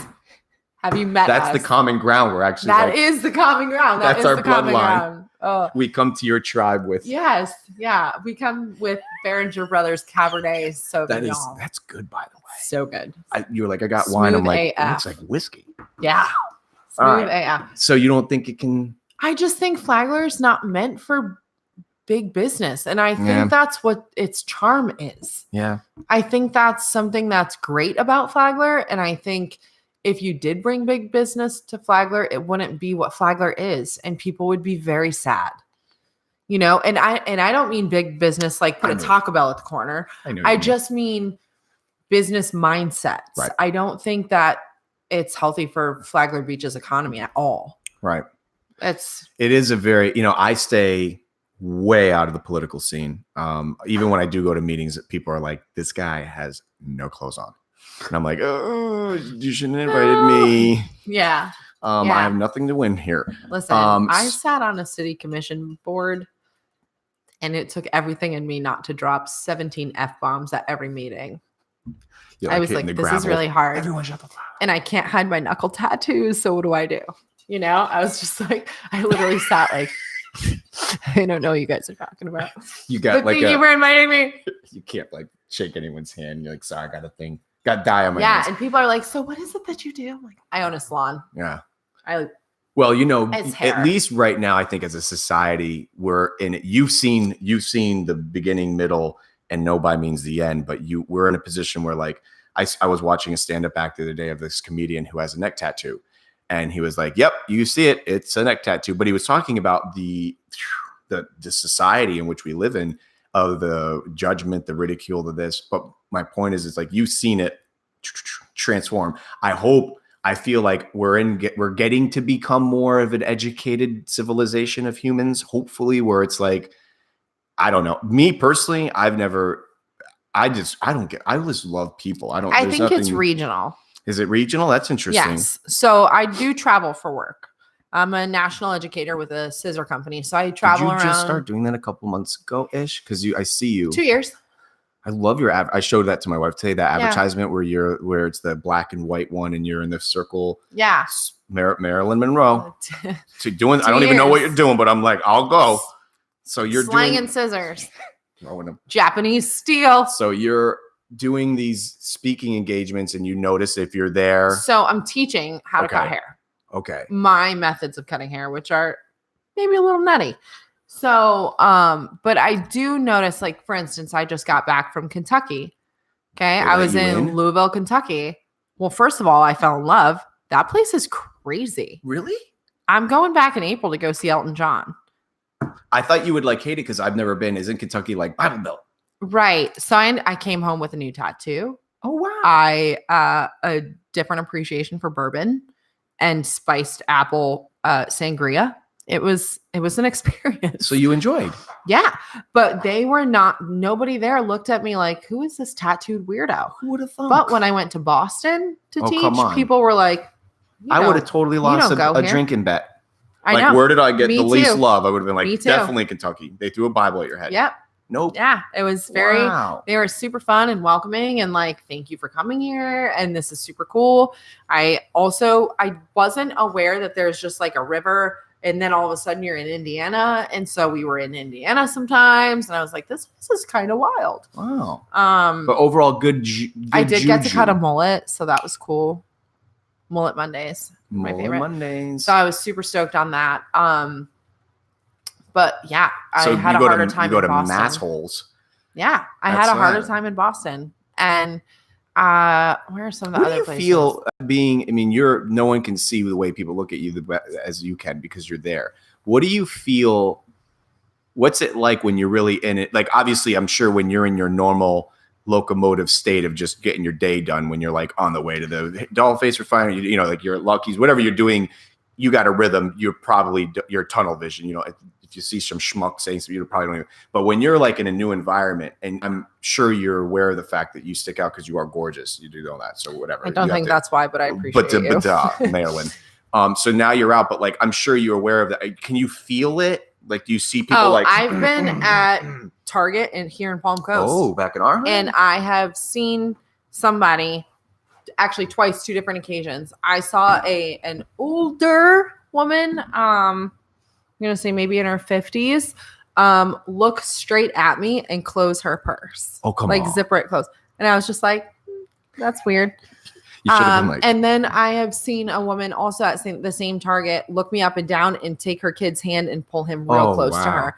What was weird about that is that my kids were with me. yeah, So it wasn't like I was like, and I remember thinking, this is the point in time where you say, and I stole these ones. So it's good you did that. But then I have to know that like society ignorance. frowns Right. upon me being Right. an asshole for no reason. right. So, Wow. So this is like pretty. It still happens. yeah, all the time. All the time. People walk in to my salon and are like floored that I'm the owner. You know, They're like, like, where's the owner, please? And they'll ask my whole staff, like, oh, do you own it? Do you own it? And they'll be like, no, she's the boss. And I tell them all the time, like, do not tell people I'm the boss. I don't like that. That's a really mean word. Like, Right. we have all these jokes. And people will be like, oh, you know, I'm gonna because I'm back there throwing Right. the F word around Right, and right, right. dancing and singing. And people are just like, she's kind of crazy to, you Yeah. know, own the business, you know, Right. but I don't care. I don't care. Then don't come back, you know? You want to know something that's really magical? And I told Camille and I had one of these 3 o'clock, 4 o'clock in the mornings talks last night. I do that a lot. She's And so lucky. I always, as we're getting older, like, wake up. we should- I want to talk to you about taxes. You know, no, not like that. I would never. No, we've stopped. That was me 17 on there. She did deal with that. Ugh. I would never forget. I got a BlackBerry at 17 to have a BlackBerry that wasn't even connected Mm. to anything except like a Hotmail email that I was like emailing myself to see if it worked. I'm like, got it. And she dealt with that act as if attitude, which I totally preach against now. Like, no, if you smell, embrace it Yeah. because it will work. Yeah. And You just find your tribe. Camille and I had this. We also have shower talks, meaning I want her in the bathroom, but not in the shower. And I Okay. like, just love to talk. I do. So I always find it weird when people are like the relationships, they don't talk. If you want to talk, call me, anybody. Yeah. Call the hotline. Yeah. My publicist will. I'll have my people get with your people. So We'll make it work. But you know what? She asked me a good question and she said, why do you think this is happening? And it was a cute question because it pertained to yesterday I just wanted to go to the beach for a second. And as we were on our way, someone was broke down and there were biker folk. And you know how biker folk are supposed to be murderers and killers, I mean, I ride a Harley. rapists. And I said to them, are you guys, and it was funny because there's that bit of like, what does this weird guy want with this weird? So I said, are you guys all right? And then within 2 seconds, they were able to realize that I wanted their best interest. I asked if anyone had a pee. I know what it's like to be on a motorcycle and break down. I rode for Yeah. a long time. And they're like, holy shit, like, yeah, actually we do. They broke down from St. Augustine. So they end up rolling their bike down there. They kept it here. We become overnight best friends. Now that also comes with bad ramifications because I'm the kind of guy that's like, you guys want to move in? Yeah. You know, like here's Yeah. the room. Yeah. You know, and my wife sometimes like, Yeah. and not against them, it's just in general because people become fish in your fish tank. Yeah. And you got to feed Yeah. them. And you got, so point is this though, we're having this, I don't know, I'm just kind of thinking about life. It's very weird. It's a very surreal thing, this whole life game. And I was just thinking a lot, and we were up, and I didn't wake up in the middle of the night. We just had been up into that evening hour. And she said, why do you think this is happening to you? I heard people, these people end up like literally asking me to like become part of their family after an end of gravitating 2-3 towards you. hours of helping them, parking their bike, coming back, helping them, this and that. And you know how I am, and you have that same characteristic. We really do actually care. I Yeah. wasn't like, leave it here and don't move any further. I was like, point is this though, I feel like it is, I don't know what it's like. That's the thing. I don't know why it's happening, but I think it's very special when people listen and love and totally turn yourself off from it. My whole evening got thrown for a whack. I never even made it to the beach. You know, but you see what I'm saying? In that moment, and it was funny, if I didn't walk in that moment, who knows? So, Right. And I didn't gain anything. I didn't meet them with saying, hi, I'm Chenzo, and here are all the differences that I have. And here are all, in that midst, we're besties for that hot minute. These guys could be murderers, killers, I don't know. But the point is, when you love somebody in that moment, irregardless of shape, size, color, it's a beautiful thing. And I'm not trying to sound like Gandhi over here, but you know what I mean. Just have this innate ability to accept people without saying words. You know, and people just know that. Yeah. You know, it's not like some people look standoffish or whatever, and you sometimes just a simple hello, people immediately feel comfortable. And I don't know, I still don't know what that quality is. I know my dad has it. You know, I've seen him have conversations with all sorts of people. I've seen him let Mormons into his house that have knocked on the door and have full-on conversations. Like, explain to me your religion. I'm not going to believe it, but explain it to me. You know, and I, as a small child, I remember looking at it going, but you're for sure Catholic and this is weird. Right. You know, but some people are just full of love and have like extra to give, I guess. You know? Do you get scared putting yourself out in the public? No. No, I love you for that. absolutely not. Why? What's it gonna? Oh, how's it gonna hurt? Yeah, me? like it's a good, genuine question because sometimes I would imagine I know, you know, I'm your typical, I guess I'm the brand of like, this like, I remember growing up, I told Camila, growing up, my immediate bulldog break friends would be like, oh, he's such a bullshitter. All he does is blah, blah, blah. But it's like, all of my friends were the girls because I talked to them so much. And trust me, you can't keep a girl on the phone for 5 hours if really there's no validity behind what you're saying. You women are extremely intelligent. So it took a lot of actually listening and really rather interesting banter. Like it wasn't like, yo girl, you got big tits. Yeah. It was, That doesn't. it didn't sit well. It wasn't like, let me see your areolas. It was, It doesn't work. yeah. And it was something that I learned, thank God, at like 10th-ish, Cross Point, where all of a sudden I was like, I don't think I want to be friends with a bunch of dudes. And sex is irregardless, but just I gravitated towards people that like to communicate. And you know what's funny we do as a human species? What's your sign? I don't know. I really don't. When's your birthday? April 19th. I don't ever. What am I? What are you? An Aquarius, maybe? Is that a? Uh-oh. Well, I know I'm a Gemini. But I'll tell you, I learned that it's just cool to tell sometimes people I don't know what's going on. It's okay. You could just say like, hey, I really. So there's a great book. What's your birthday? April 19th. No, Is the I'm year very important? wrong. Oh. April 19th, zodiac sign. You're an Aries. What does that usually mean? Generous and optimistic. See, that's not true though. I'm very pessimistic. I'm optimistic in other people. But you're pessimistic in yourself. 100%. My world's ending every day. I fight against it. Shauna Morgan was here the other day and we had this very, do you remember Matthew Robinson? Can't Yeah, say you that were like again. in and out. So he probably, anyways, he was my bestie, passed away 6 years ago ish. And that was my learning. I didn't know then that people were going to die that you loved that much. Oh, That was my, oh my God, like people are dying, duh, but not those people. yeah. And it happened. And I remember, and to this day I have to learn. And for the first time in 6 years, unprovoked, I didn't mean to do this. Shauna was here, who's super nostalgic because it's Shauna Morgan and she's just hilarious. We were going on my computer to find some kind of picture of someone, because we can say names that date back to like elementary schools. Yeah. And going through some of this photos, I didn't even realize I had it, which makes me scared that I'm going to lose it. I want to like back it up 1,000 times. I have video of his voice. And do you remember Shannon Grind? I do. Okay, so Shauna, Shannon Grind, that whole Yeah. thing. But those that don't know, these are just people that we've lost. Yeah. And we were very young, so it was even more amplified Kids. of like, And that whole year, there were God. what 3-4 people. and God that bless year, actually, like, and I guess not on a morbid topic, but like rest in peace to Mandy Rasmussen. She But- just passed away. I mean, it's crazy. what, like how? I can't. So, yeah, well, I mean, yeah. so many, like how so It's many nuts. people. But we are getting old. It's Scott Van Dusen. Remember Scotty?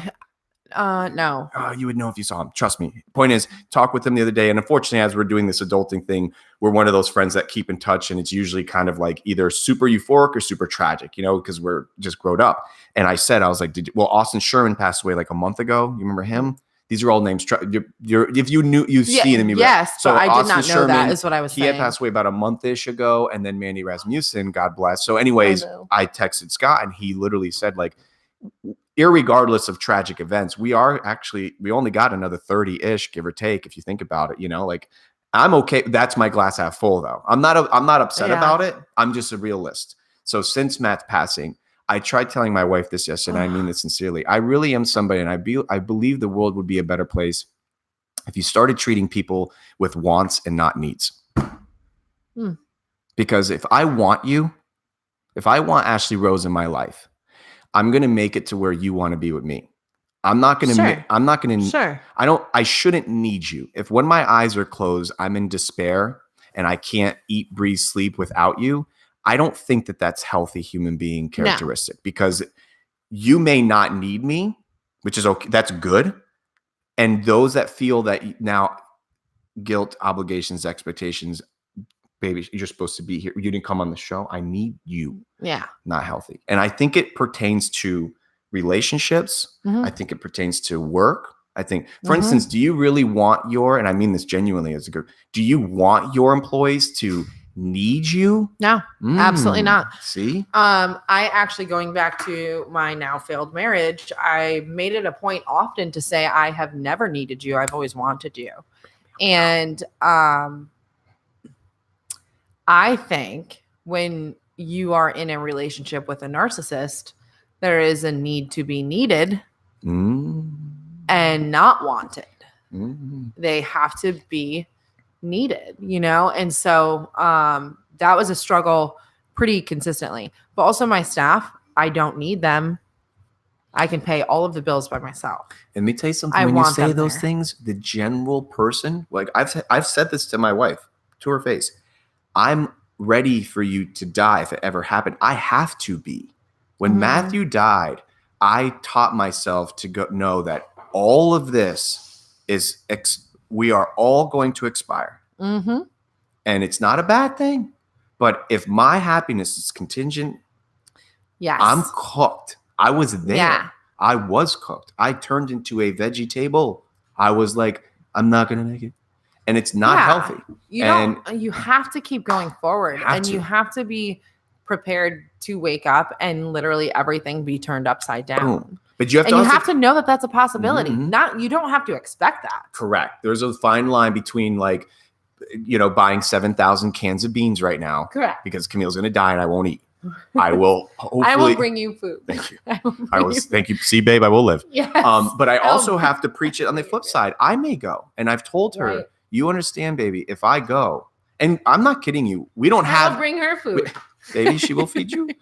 We don't have these conversations on the day. This is not a habitual Correct. shower talk. So anyways, babe, when I die when it does arise, it's that much more potent to realize and self-reflect, thinking one of the things that I say constantly is like, think about it. We're moving, we're walking. Isn't it funny how we as humans also take the gift of speech so for granted? And then, too, when that does happen, you can look back and say, well, I know for sure he wanted me to feel this way and to think this way and for me to manage my emotions this way. Right. Instead of just saying, what the hell just happened? Right. You are prepared to deal with that. And it's important to be prepared to deal with anything and not just death. Correct. Failure. Because it's inevitable. It's inevitable that we are going to fail on a daily basis. So for me, like when I was saying, I fail every day, I was groomed to be reminded of that in a really negative way. But for me, it's like, I now am in a place where I'm like, fuck if I care if I failed at that. Right. It's like, what did I learn? What am I going to do now? Well, how am I going to take that and say, all right, well, I made a mess out of that. Let's clean it up and change that, and that's what happened with the new salon. That's what happened with my marriage. That's what's not going to happen in my next relationship. It's just, it's life. And it's changing your mindset. It is. And it's but I feel like once again, the what I find to be so attracted to are people that go, ultimately, I don't know what I'm doing. Yeah. It's okay. It's okay. It's so surreal when someone's, I have a lot of people accumulatively, not back to back. This is over the lifespan of the Gary Vee guy. They're like, dude, you're like him. You should have this. You should do one of these. You have, and I'm like, okay. Settle down. He is just a person. We're all just little peoples. And do I want to be like a kid?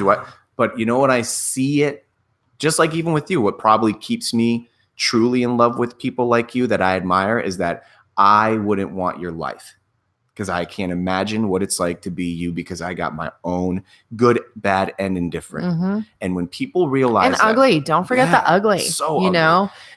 And when people I'm joking on air. See, it's so ugly. Life, I'm dying. I'm choking on air. But it's true. And like even if it's Ronaldo himself or like I use soccer stars a lot because I see them on the Instas and I'm like, oh my God, what it must see like. And then I wonder who in their family may be sick that they have to deal with. For sure. And not that I'm wishing that on. I'm saying don't try to. So here was the point of my story with the 3 o'clock, 4 o'clock in the morning. I just watched, and if you haven't watched it, you should watch it. This would be a fun. Lately I haven't been going out. I liked homebody parties. We would watch a Mr. Rogers documentary. Mr. Rogers. We will need that box of tissues. It will be, you want to talk about, there is not one human being on this planet, whatever color, whatever shape, whatever nationality, I don't give a damn who you is. You watch that documentary and the people that are even in it are just like. What's it called? I don't even know, but I'll show it. Okay. Unbelievable characteristic of a human being that exercised what it was to just be normal. Yeah. I didn't know that he did all the music. He was the puppets. He was this. He was that. Idea. And the point of it was he was so vulnerable. He couldn't sing. He couldn't do any of that. But when you think about Mr. Rogers, you think about, and I can't recall and retain specific episodes. Remember that all I know is him as a human being, which that documentary will. I just know the sweater and the tie. If you got half human being cells in you, it will ignite. I want to be remembered as, and I don't know how it's going to happen, but my last chapter, which is my next 30 nothings, I want to somehow stimulate that for people, is to tell you I love you. Tell you that I'm a jerk, I smell, I'm weird, but I promise you, if you drop something, I will pick it up and I will bring it to your house, even if you're mad at me. Promise. That doesn't mean that you need to come to my birthday party. I get it. But I love you. And I love you just the way that you are. And you are just as weird. And you smell too. And you're not perfect. And that's it. And that's okay. And it's okay. It's so okay. He was a pioneer in getting people that were handicapped. He showed for the first time on national TV a cat having babies. Think about it. It was not pretty. It wasn't CGI. It was weird. I even saw it like as it was on the documentary, and it really was like unbelievably repulsive yet gorgeous. Because here we are. It's kind of weird. Is that nuts? Who does that? It was like a kid's show. Oh yeah, and he talked about it. But my point is, talk about the things that are hard. Yeah. Well, I mean, you have to. I struggle with that as a parent. Yeah. I have to remind myself probably at least once a day as a parent, like, this is gonna suck, but you have to say it. You know? Can I ask some of those things as we grow? Like, I don't. Is it like sex, drugs, or just? I go pee first. Yeah, you gotta pee. I gotta pee. Okay, let's do it. I've never done pee post show. Like we lose up videos on here. You go here. Are you good with just staying alive? Yeah. You sure? Where This do I one. go? Okay. Yeah. So that's the shit. This is great. You have a guest book in your mouth.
I guess I'm faster than him.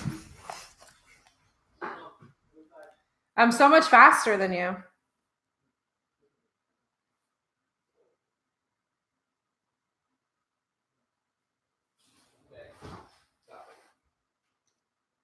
Do you want anything, by the way?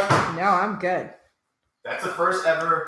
I've peed once. Other people peed, but not two at the same time. You good? You want anything? Yeah, no, I'm so good. Oh, more of that? Yeah, no, I'm good because I filled mine. You get more of yours. Okay, so let's see We were if talking we're about still kids. live. I don't even know if we're still live. Oh, we're still live. Okay. Oh, that's us. That's us. Here we are. Are you good, by the way? Because this I'm is one of so these good. like Rogan shows that Yeah, are gonna. I'm so good. You hungry? You want to munch or anything? You Nope, good? I'm good. All right. Phase chapter 2. Chapter Children's. parenting. What's it? You have a 13-year-old? He'll be 13 in 2 weeks. Yeah. Here's the thing though, parenting, I'm the honest parent. I'm the one who's like, I like my kids like 42% of the time. I love them 100% of the time. But I only like them like 42% of the time. The rest of the time I'm like, I'm not really sure what's happening. What is it? Just their attitude, It's just different day to day. School. Sometimes I'm like, you smell like earthworms and dirt. I don't want it around me. Sometimes it's like, how do you forget to brush your teeth? That's weird. They are boys. Yeah. Sometimes it's like, I don't want to hear your whiny voice because it's just like a certain pitch that hurts a little, you know? Like I'm just, when clients sit in my chair and they start kind of complaining about their kids, I'm like, girl, you're in a safe space. You can say you don't like your kids at all. And I'm going to be like, it's okay. I don't either today. Like, I'm not the parent who's like, I love my kids. I made my own baby food. Fuck that. I bought it. You know, I didn't do the boob juice thing. My kids were both on formula. Here's why. I did formula. I asked my mom, actually, I was like breastfed formula. What happened? She's like, formula. It's weird. It's like, cool. So I survived. Right. And I'm pretty smart. Like, within reason. Marilyn Monroe. And I'm not dead yet. So I'm going to give my kids formula. And it turns out my oldest son is a damn near genius and plays 5 instruments and is deaf in 1 ear. And he was on really? formula. Mm-hmm. Oh, baby. So musicians, especially diversified instruments, Hold on tight, woman. Yeah, it's a mess. It's Genius. No, that's a good thing. No, I mean, it's a mess, I'm sure. Right. And very loud. But imagine realizing that like your 12-year-old's a little more intelligent than you at 12. That's a powerful statement. It's like, I need you to get out my face, sir. And like my 9-year-old coming home and saying, well, my teacher told me that you're not allowed to help me with my math homework because you use a standard American algorithm that we're not allowed to use in school anymore. And I was like, I'm coming. at 9 years old, I was still eating dirt, and you're saying the word algorithm. So what in the actual fuck, you know? Why is that happening? And then my 12-year-old steps in and he's like, I can teach you, Wesley. And I'm like, cool. Like, Mom, we don't need you. Like literally, we don't need you. Right. And then it's like parenting win. And then you look at it and you're like, maybe it's a parenting fail. Maybe they're like, we don't need you because we don't want you. And, you know, it's just like, that's what parenting is. It's like this constant, like, your head is a mess. Is there something that's rather reoccurring that makes you contemplate your existence as a mother? Like, you know what I mean? Like, they are literally doing one thing. And I'm hovering in a negative connotation, meaning like, I'm not talking about the good stuff right now, meaning like there's something of the characteristics and or something that they're doing that you're like, oh my God. Well, they are small versions of myself. Okay. So when I see things in them that I don't like, okay, it is, if I call my sister and I'm like, this is happening. And she's like, that's, they got that from you, you know? And I'm just like, right. Whatever I don't like about them is usually some sort of like self-reflection that I have yet to deal with. So for all the parents out there, dig deep. If you don't like something about yourself, it generally comes out in your kids. And then you have to deal with that. Wow. Or if you don't like something about your partner, you generally see it in your kids. So like you're forced to deal with it forever. So like what's your terrain like as a mother right now? That's a new question, by the way. I've never. That's Ormond Sand. I'm in Ormond. Oh, you're maybe good? even Daytona. Really? For sure. Well, Daytona sounds dirty. So we'll keep it Ormond. Well, like Daytona, like north of the pier. Okay. But you're in a good place. Yeah, for sure. Wow. I mean, I feel like I pretty much always have been. My saying this out loud and putting this into the universe is probably going to make some people very unhappy. But my 9-year-old, right? Like we're going there. So my 9-year-old, when we moved to our new house, because we moved, I sold my house, we moved, I had to get out of like the negative, just street fighter energy, like wasn't good. Right. So now we live beachside in Ormond, which is super close to my salon. Things are good. Right. Love my house. Kids have a pool. Essentially the new house I chose for the kids, you know, it's like it marks all of their needs. And my 9-year-old on the way to school one day was like, oh, does Colleen have our new address, which is my ex, you know? And I was like, no, why? And he's like, that's good. I feel really safe there. Oh boy, we're going here. And I was like, oh, so I think in that moment, our whole life changed. Like my whole life changed, and the way that I managed them changed, and the way I communicated with them changed. And I've also always been the parent. I didn't do the baby talk. What's baby talk? I didn't. Boo, boo, push, boo, yeah, boo, like boo. You're so cute. Like I've always just had pretty frank conversations with my kids. That's how you raise humans. If you continue to talk to them like babies, they're going to continue to act like babies. And then one day you're going to talk to them like adults and they're going to be like, what the hell's going on? Right. You know, it's like I set the bar really high, maybe too high at times.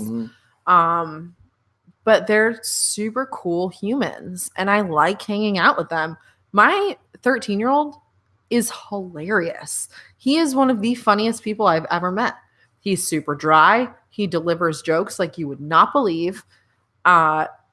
He's so funny and he's so smart. And sometimes I don't know what he's talking about, but I'm like, for sure, I think you're telling a joke and I like it.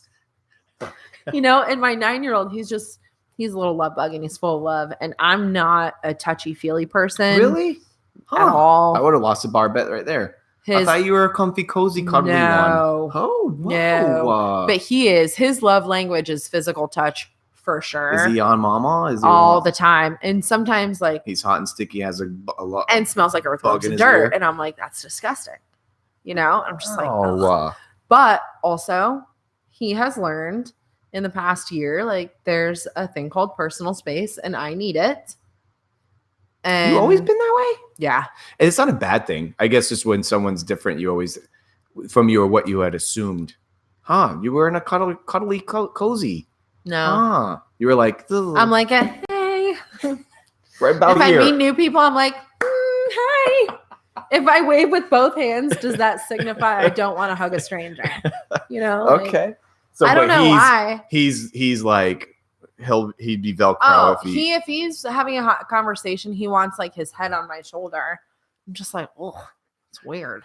It's weird. You know? It's so fascinating to learn so much from my friends that have children because you just assume children are like you, but they're not. Like they're No. like you, but they're not. They like have a lot you. of me, but then they have some of me that are some of things that are so far from me that it teaches me things. You know, it teaches me like what my shortcomings are. Right. That's the cool thing about kids is they teach you patience. You know, like people say like love is kind, love is patient, love does not envy, all these things. Like that's I don't Real. believe in that in marriage or relationships. That's what kids are for. That's the kind of love kids bring. I love like You know, because like I'm sorry, but in a marriage, there's going to be a little envy. There's going to be a little right. less patience and Right. things like that. But like with these kids, like, bro, you don't have a choice. You don't want to you wipe can't kill your 'em. significant other's ass. You know, right? Like, Right. It's your shit. Right. Right. But you can't kill your kids. You'll go to jail. Right. You know, That's what they say anyways. It's like you gotta learn some patience. Have for you, those guys. just as this is coming up and nature consequence of talking to you about this, have you Mhm. had any type of what's your immediate exposure with being, I guess technically a lesbian mom? Do you get really? Oh, people are weird. Are People you are so are you a weird. jerk 17? So That's a genuine question, by the way. I didn't even know Well- we were going to go there, but I guess it may help some people oh out. man, lesbian's a weird word. I don't even know. Is that what you? Is So that somebody who was married to a chick at one point in time with 2 kids out at dinner. Yeah, you get weird looks and stuff for sure. And then kids are not nice to other kids, Ooh, I never even thought about especially that shift. in school settings, you know. It's just and we live in Florida. There's a lot of people who are not super educated about the rest of the world. I mean, I still get questions when people are like, "Oh, you were married to a girl? Is that even legal?" Like, yeah, literally since June of 2015, it was nationally legal in all 50 states. Right.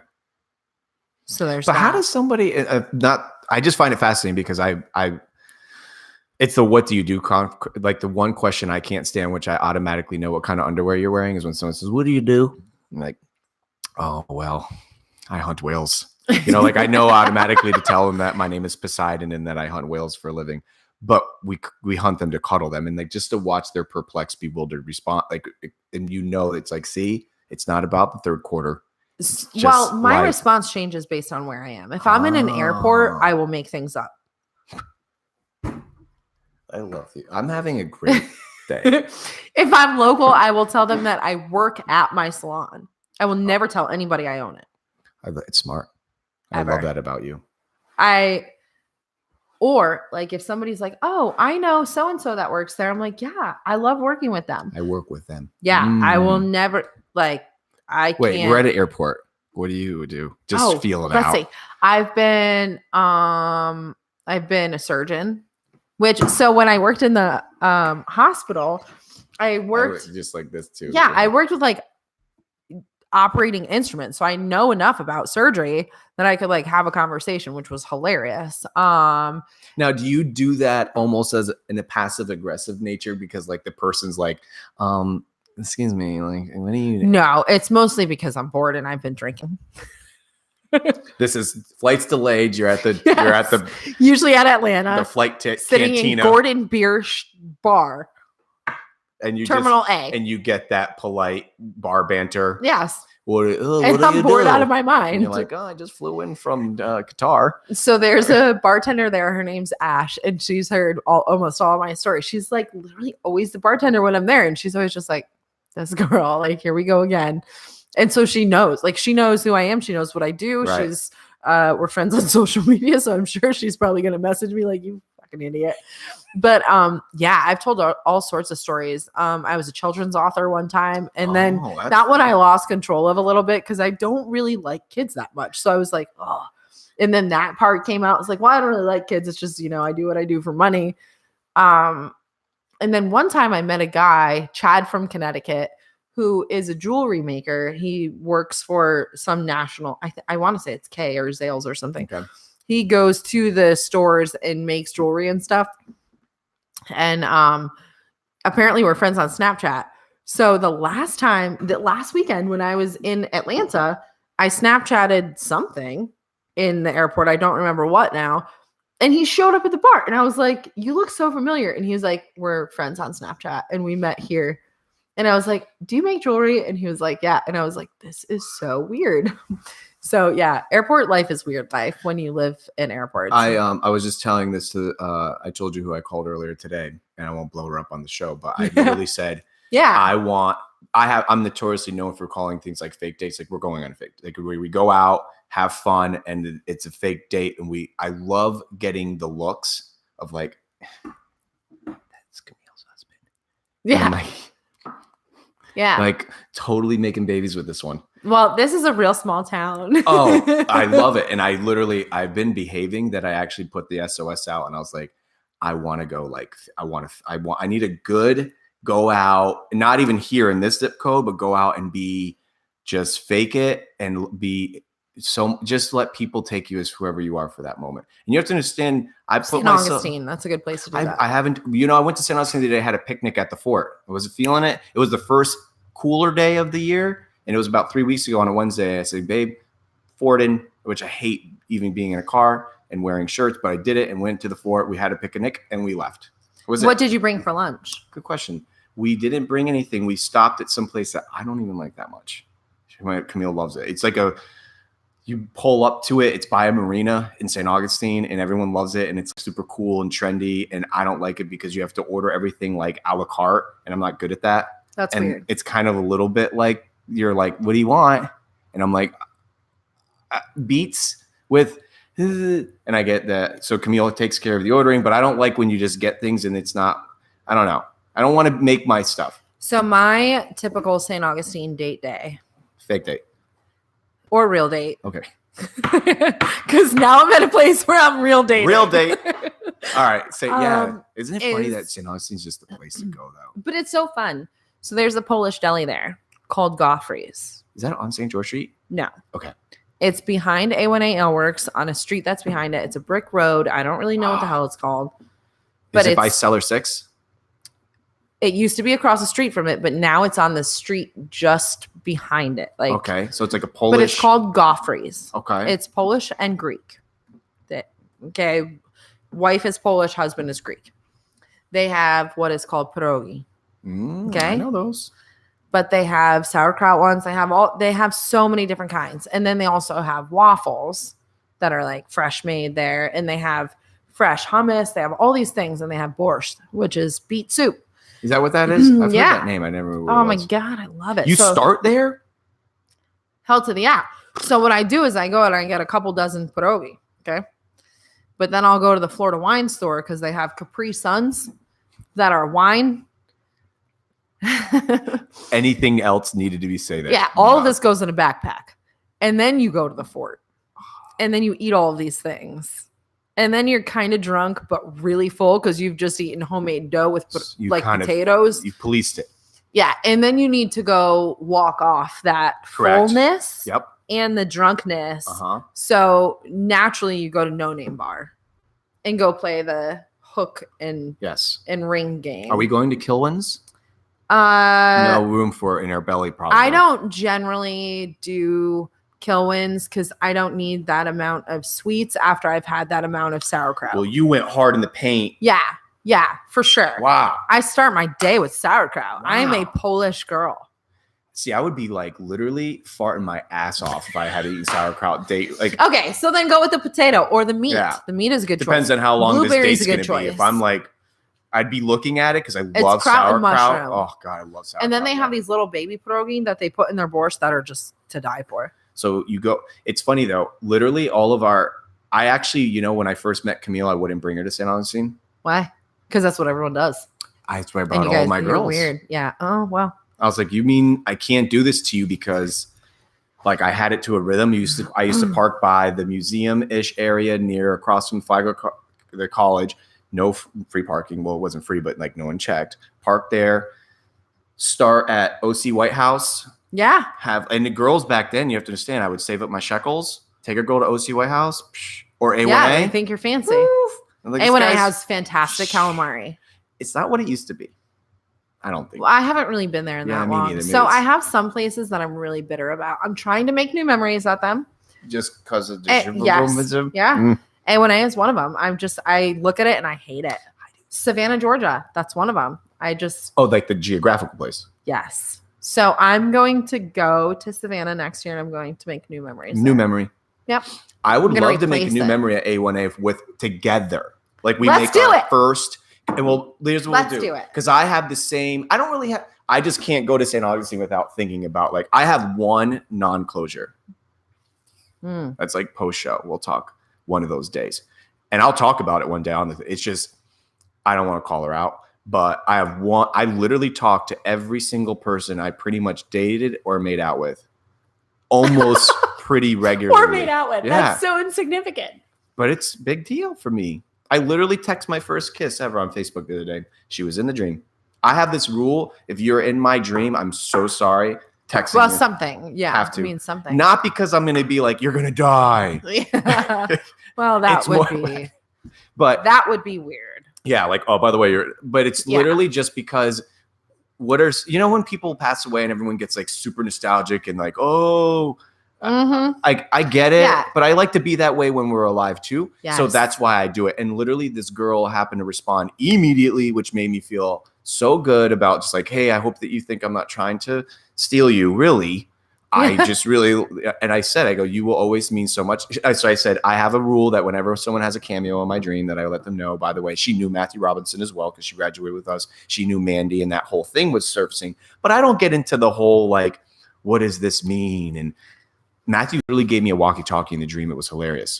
Whenever he's in the dream, I never want him to leave my visual because I know he's not supposed to be there. Yeah. And he was going into the bathroom and I wouldn't leave him alone. And he's usually in the dreams, he's like, bro, get off me. He's like how you are probably Do you just know like, who my first kiss was? oh, get it.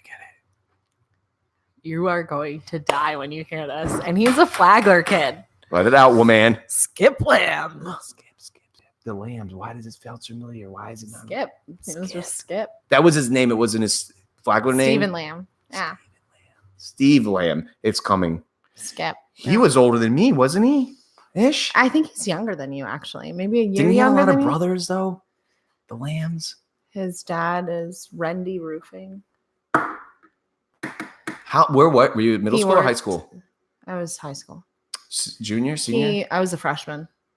You remember where it was? And Ryan, what was his Here we last go. name? Robertson? Lost Boy? I can't remember. Him and Ryan, they both lived in Flagler Beach, and they would ride all the way up to the hammock and cross the bridge because I lived on Clubhouse, and they would show up at my house, and my mom would They be would like, "What ride are their these bike kids all doing?" the way that way? Yeah. Well, back then, that's what we had to do. Yeah, Skip Lamb, and he worked at Hijackers forever. Where was it? Like cafeteria or something? On property? School? No, What? that stupid Marina Yacht Club place at the end of Palm Harbor. Yes. Like, what was God, that? we used to Everybody party used to go there. so My hard parents there. were members. Yes. Well, I never had a membership. I didn't even know anybody had a membership. Amanda Rick. So yeah, she lived on a boat there. Yes. Yeah. Just talked to her the Yeah. other day. How is she doing? Great. Fantastic. She's literally we were at the same bus stop. same DNA of you, kind of like Yeah, she's spunky and like unbelievable. yeah. Like I called her. I think she had liked a post of mine or something. And I'm that kind of guy. Literally, I have to give these disclaimers to people. If you get that, I'm coming for you. Like when you like or something, I'm like, I will call and be like, you just made my day. And Yeah. people are like, I'm really busy. I'm in surgery. I'm like, I'm so sorry. I live in my Yeah. So I did that to her. She like commented on a post of mine, and I was like, "Oh my god!" It wasn't. What was her name? It wasn't Riggs. It was Amanda. It was. I Was it think. Riggs? Riggs. So I'm saying it something. right, but her surname's not Riggs. I don't think it is. She's probably married now. No, she is. She's married. She's happy. She's got the kids. But anyways, She always had black glasses and lots of Gorgeous. freckles, curly hair. Mhm. And We were at the same bus stop. Jimmy and her, and I was like, I remember I was even kind of jealous. I was like, oh god, because she had Yeah. just moved in the hood. And Prickett, Matt Prickett. He was at our bus stop too. You guys had the bus stop literally at club, like right Yeah. there. Yeah. Because I think I wrote, was Chris Raby and Donald Raby on your bus? I Or don't did you- even remember. Victoria Ziss. Vicky Ziss. Yeah, she was there too. Was she a bitch? Mean I mean, in school. I don't know her now. You could say I don't. There were a lot of She people- was never mean to Terry me. Baker knows he was Like, an asshole on the bus. We She talk about was it now. She was never mean to me. All right, good. We never really talked. I mean, we talked like she was never mean to me. All right, but well, I lived in a weird kind of aloof state of mind where I truly just didn't care if people liked me or not. I just never You cared. just were cool with it. Well, she opened up I because wore what I wanted to wear. I did what I wanted to do, listen to what I wanted to listen to. I just didn't care. you were adulting way before all of it. Amanda Yeah. didn't do well then. She shared with me because I asked her. I said, "What was it like for?" I do remember Amanda moving into the school, moving in, but you know what I mean, like coming to the school, and bitches were like, "Nope." Because she was cute. She was cute. Yeah. New girl on block, and she owned it. But she Yeah. also told me, funny, after all these years, that she was not, like it hurt her. She was not. There were a lot of girls at FPC that were not Mm-mm. nice to me at all. But like I said, it was What was your? it was comical to me. What was your like MO though? I told Jimmy today. Were you like goth or something? No, I was a ska kid sometimes, Ska? a little bit redneck, you know. Yeah, and you like had the country too. I just didn't care. She come in. Guess She who's probably- home? She probably can't believe you can come in. She's like, why are they still talking? We're still going. I saw the light. I was like, I don't know if it's still We are like in FPC. Yeah. So she was. You do remember her in school? She was for a blip. She What was- year did you graduate? all 5. Oh, so I was already gone before she went there. Yeah, you were. But she would have been in Matt Prickett's class. Yeah. Mm-hmm. Yeah. He was working at Publix down there at Palm Harbor. Yeah. I Yeah. was was in this class for middle school. Indian Trails. Oh, then no, it was just I think freshman year. Yeah. This is one of my most favorite. Is I feel bad for the audiences because we're Now we're just totally bullshitting. in a row. Like this is Are you like, still on? oh, we're live, baby. Oh. Are you serious? Yeah. That's You what don't kind of. see yourselves? No, I told you, you never see It yourselves. says on Facebook earlier, you guys were. It said was live, Oh, Oh, maybe we got kicked. so it's on YouTube though. Oh well. That Oh, we is did. too We funny. did get kicked from Facebook. Oh well, we're still live on YouTube. But That is either funny. way, I thought you guys were messing with me. no, really are. I really. So here's what we'll do. I guess we should probably. yeah. I mean, three-ish. that's This was great. You're great. yeah, that's funny. All right. So even though the show's not even about this criteria, it is important to announce that Dollface Refinery, Ormond Beach, Wowzer Bears. Yeah. I'm going to relate to this woman that I know, girl. She wants to be a woman, but she will. Send I will her tell in. you want, even though she's Send her still in. in school. It's like, yeah, absolutely. Like I said, we have an assistant program. So everything that I do is education based. So we have a cool little assistant program. It's very personalized. I work with wow. people on an assistant level. They train under me and then I give them a chair. If I was somebody that was like striving to be in your industry, and I wanted to come like work for free and wash your floors, like, would you let me in your spacious? Yeah, For we those do it that are all the time. listening, yeah, Yeah. Because if I was trying to get in your industry, I would be all up in your biz. We're pretty picky though about who fits into our culture. That's true. I'm okay with that. Because some people walk in, they're like, I already know how to do what you do. I had a girl come into my salon, apply for a job, and then try to tell me how to teach my own client how to curl her hair. And I was like, we're done here. yeah, Like you can't, and I'm not a cocky human being by any means, but I teach for a living. right. So to come in front of my client, tell me that you don't think I taught my client how to do their hair, that's very strange to me. Well, it's the whole your brick of gold's bigger than somebody else's. Don't do that. And she just didn't fit our vibe anyway. So if someone's jiving, that's so powerful because that's what I try to do. I get a lot of people make fun of me like, why would you have so and so on? They're interneters. They don't use interneters, but they're like, why would you? They're trying to take your business, and I'm like, so it's okay. Like time. There's plenty of business. Time. For That's why you said something powerful earlier. People, you didn't say it in this term, but like people want to work with people. So even though there's, I'm in.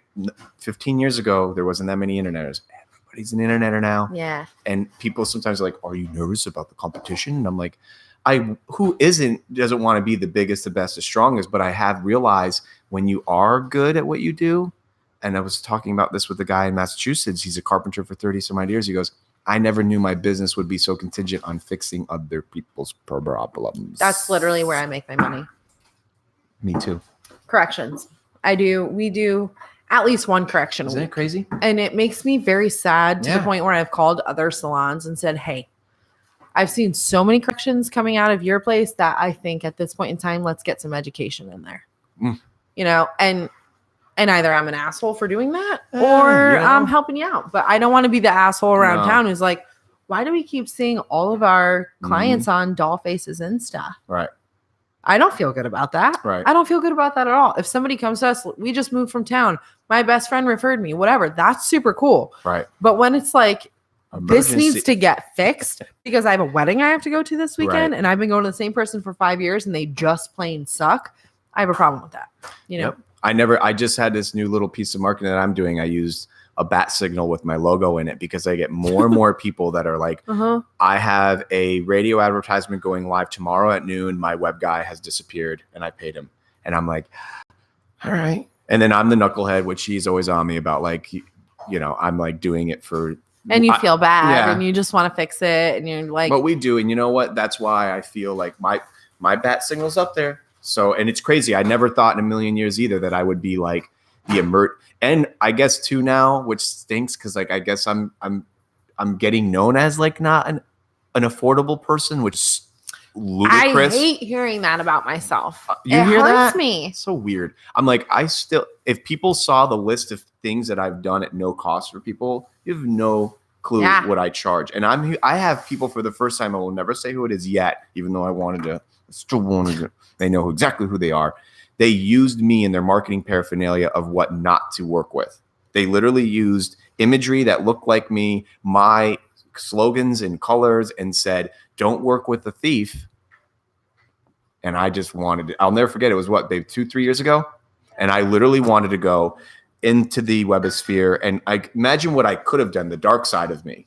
Like, I have a platform that I can talk a lot about you badly, and I didn't. So I still haven't. It hurt. Never have I ever seen myself use. And we're not talking about a company like in a zip code. We're talking like over here. And I'm thinking, you got balls. And of course, guess who's all coming my way?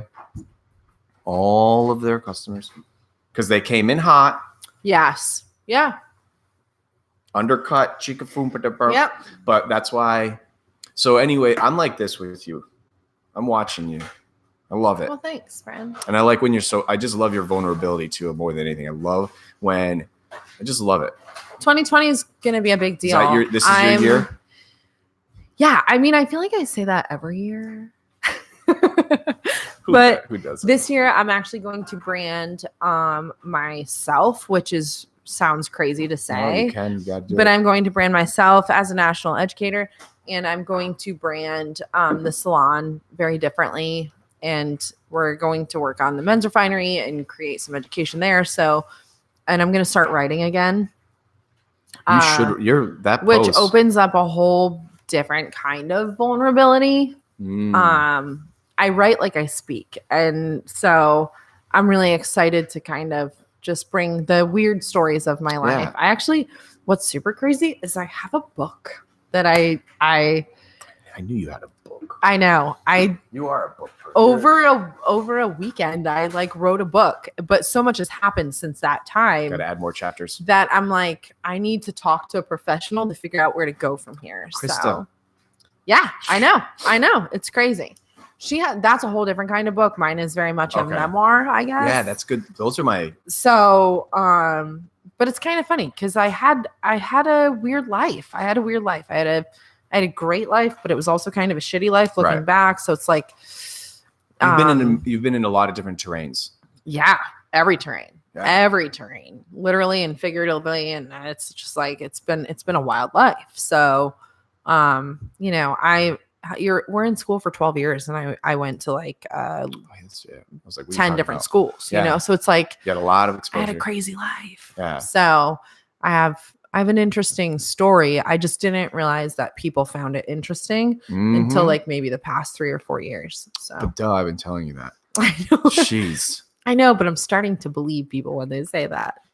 Well, it's also to literally the number one thing that I get back, whether they're huge successful business people or a 9-year-old, they go, I don't really know what I'm going to talk about. And I'm like, trust me, just Yeah, what it you happens. did yesterday could change my life. And that's the beautiful part about it. Even Colleen Conklin, I'm on her right now. Like, well, all right, I'm coming for him. And she keeps saying, well, and I'm like, because I would do I'ma this get show you. even when we get kicked off the internet. Yeah.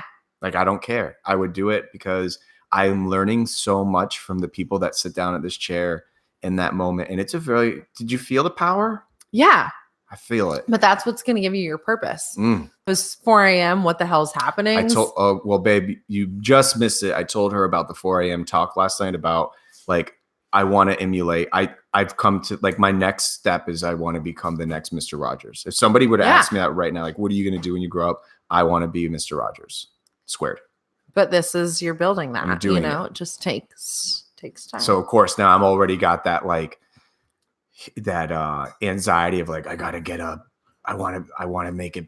And it's like no, it's just gonna happen. Like this whole thing happened the overnight. best stuff happens organically. Yeah, I'm waiting and like There's no manifesting. doubt. Someone's just gonna come to me and be like, Oprah's coming on your show. I'm like, oh, like cool. Like I That would literally be awesome. like I feel like that's like how it's gonna be somebody like literally a Joe Rogan or an Ellen DeGeneres. If Matthew Robinson was here, he would have probably had Joe Rogan already on the show. Or that guy Chris, the special poster stuff. Yeah. Like someone's going to come on and not make me who I am, but give me in a higher platform of I really do care. Change your audience. The silver lining Yeah. to this show is really actually making somebody realize that you are nothing without yourself. Yeah. That's it. Yeah. I mean, yeah, that makes perfect sense. If you are not yourself, you are nothing. It's really hard to be yourself. Yeah, but you doing it. That is there's nothing more vulnerable than being yourself, because if I'm out being a fake person every day, then when somebody says, "Oh, you're shit," then it doesn't bother me. Right. But when I'm like, I am unapologetically myself and somebody says you're shit, it's like, well, then I suck a little bit Right. to that person. But then eventually you have to have a thick enough skin to where when people start saying that, you have to recognize that's your problem, not Mhm. mine. That's not mine. And I've took so many little bullet points. Have the day you deserve. Yeah. Yeah, I know. That screwed my life up. I was like, that literally changes everything. Everything. I It's like hope the you have wor- the day you deserve. It's like it's like watching like a movie, like the most It's like- crazy mind bender movie. and Are it you ends that being way. passive aggressive or It are you just being ends. extra kind? I don't understand what is happening. Isn't that powerful, babe? She had someone say that in her salon the other day. As the guy was walking out, I was like, I hope you have the day that you deserve. But it's very, what do you, But not like, hey, have a good day. I hope you have the day you deserve. powerful. And then you think to yourself, well, what kind of day do I deserve? And like you make your own day, I think. It's really powerful. But you can be grumpy pants. You can be jerk 17 and be like, hope it doesn't give a boo. I did that. It's okay. I did that. This has been the best. had And a we've got our blast. hot points. I love to make fake dates, so we have a fun fake date coming up. Yes. We'll go Polish food and the Polish food. I can't do sauerkraut, or you will not want to be. That's anywhere fine. We near can me. do potato and Can we? meat You know what and my new blue thing bit. is? Not that it's new, but for us adults, Uber there so we can play. You know what I mean? Yeah, that's Yeah. Oh, you do that? It's like your rhythm, anyways. Because I will. Well, I Lyft. I don't Uber because I also only fly Delta, so I get Sky Miles on my Lyft. She lifts. She's a lifter. I'm Yeah. whatever she. Do you guys fly Delta? Yeah. When we Do you have Sky Miles? No. Okay. Well, We're Norwegian flyers. Oh, okay. Yeah. Well, I fly often and I fly Delta. Delta's So the- my Sky Miles Lyft is connected to my Sky Miles. So for every Lyft I take, I also get extra Sky Miles. So we'll lift. It's very important. Yeah. I enjoy it because I just feel like imagine if we had Lyft and stuff like that when we were kids. We'd like everyone would throw in a couple shekels. We'd probably steal $20 from My life someone's would have been mom. a shit show. I wouldn't be alive. True. I wouldn't True. be alive. That's true. I wouldn't Probably. be alive. Yeah. I'd be like, hey, friend, I need some pot. Let me lift on over. You know, like I wouldn't have been a Hey, success. friend. I would have been No, a that you lazy just you would have kid. been there. I'd be right there, right now. There goes Ashley. She's lifting. Probably very freckly and brown, to be honest with you. Leather skinned.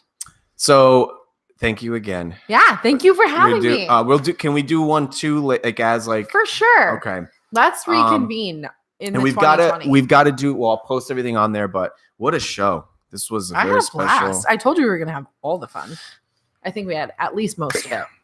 I knew, the Facebook used to kick us off all the time, and then we got that hard copy, and we got this one, and that's all I really care about. Is that as long as I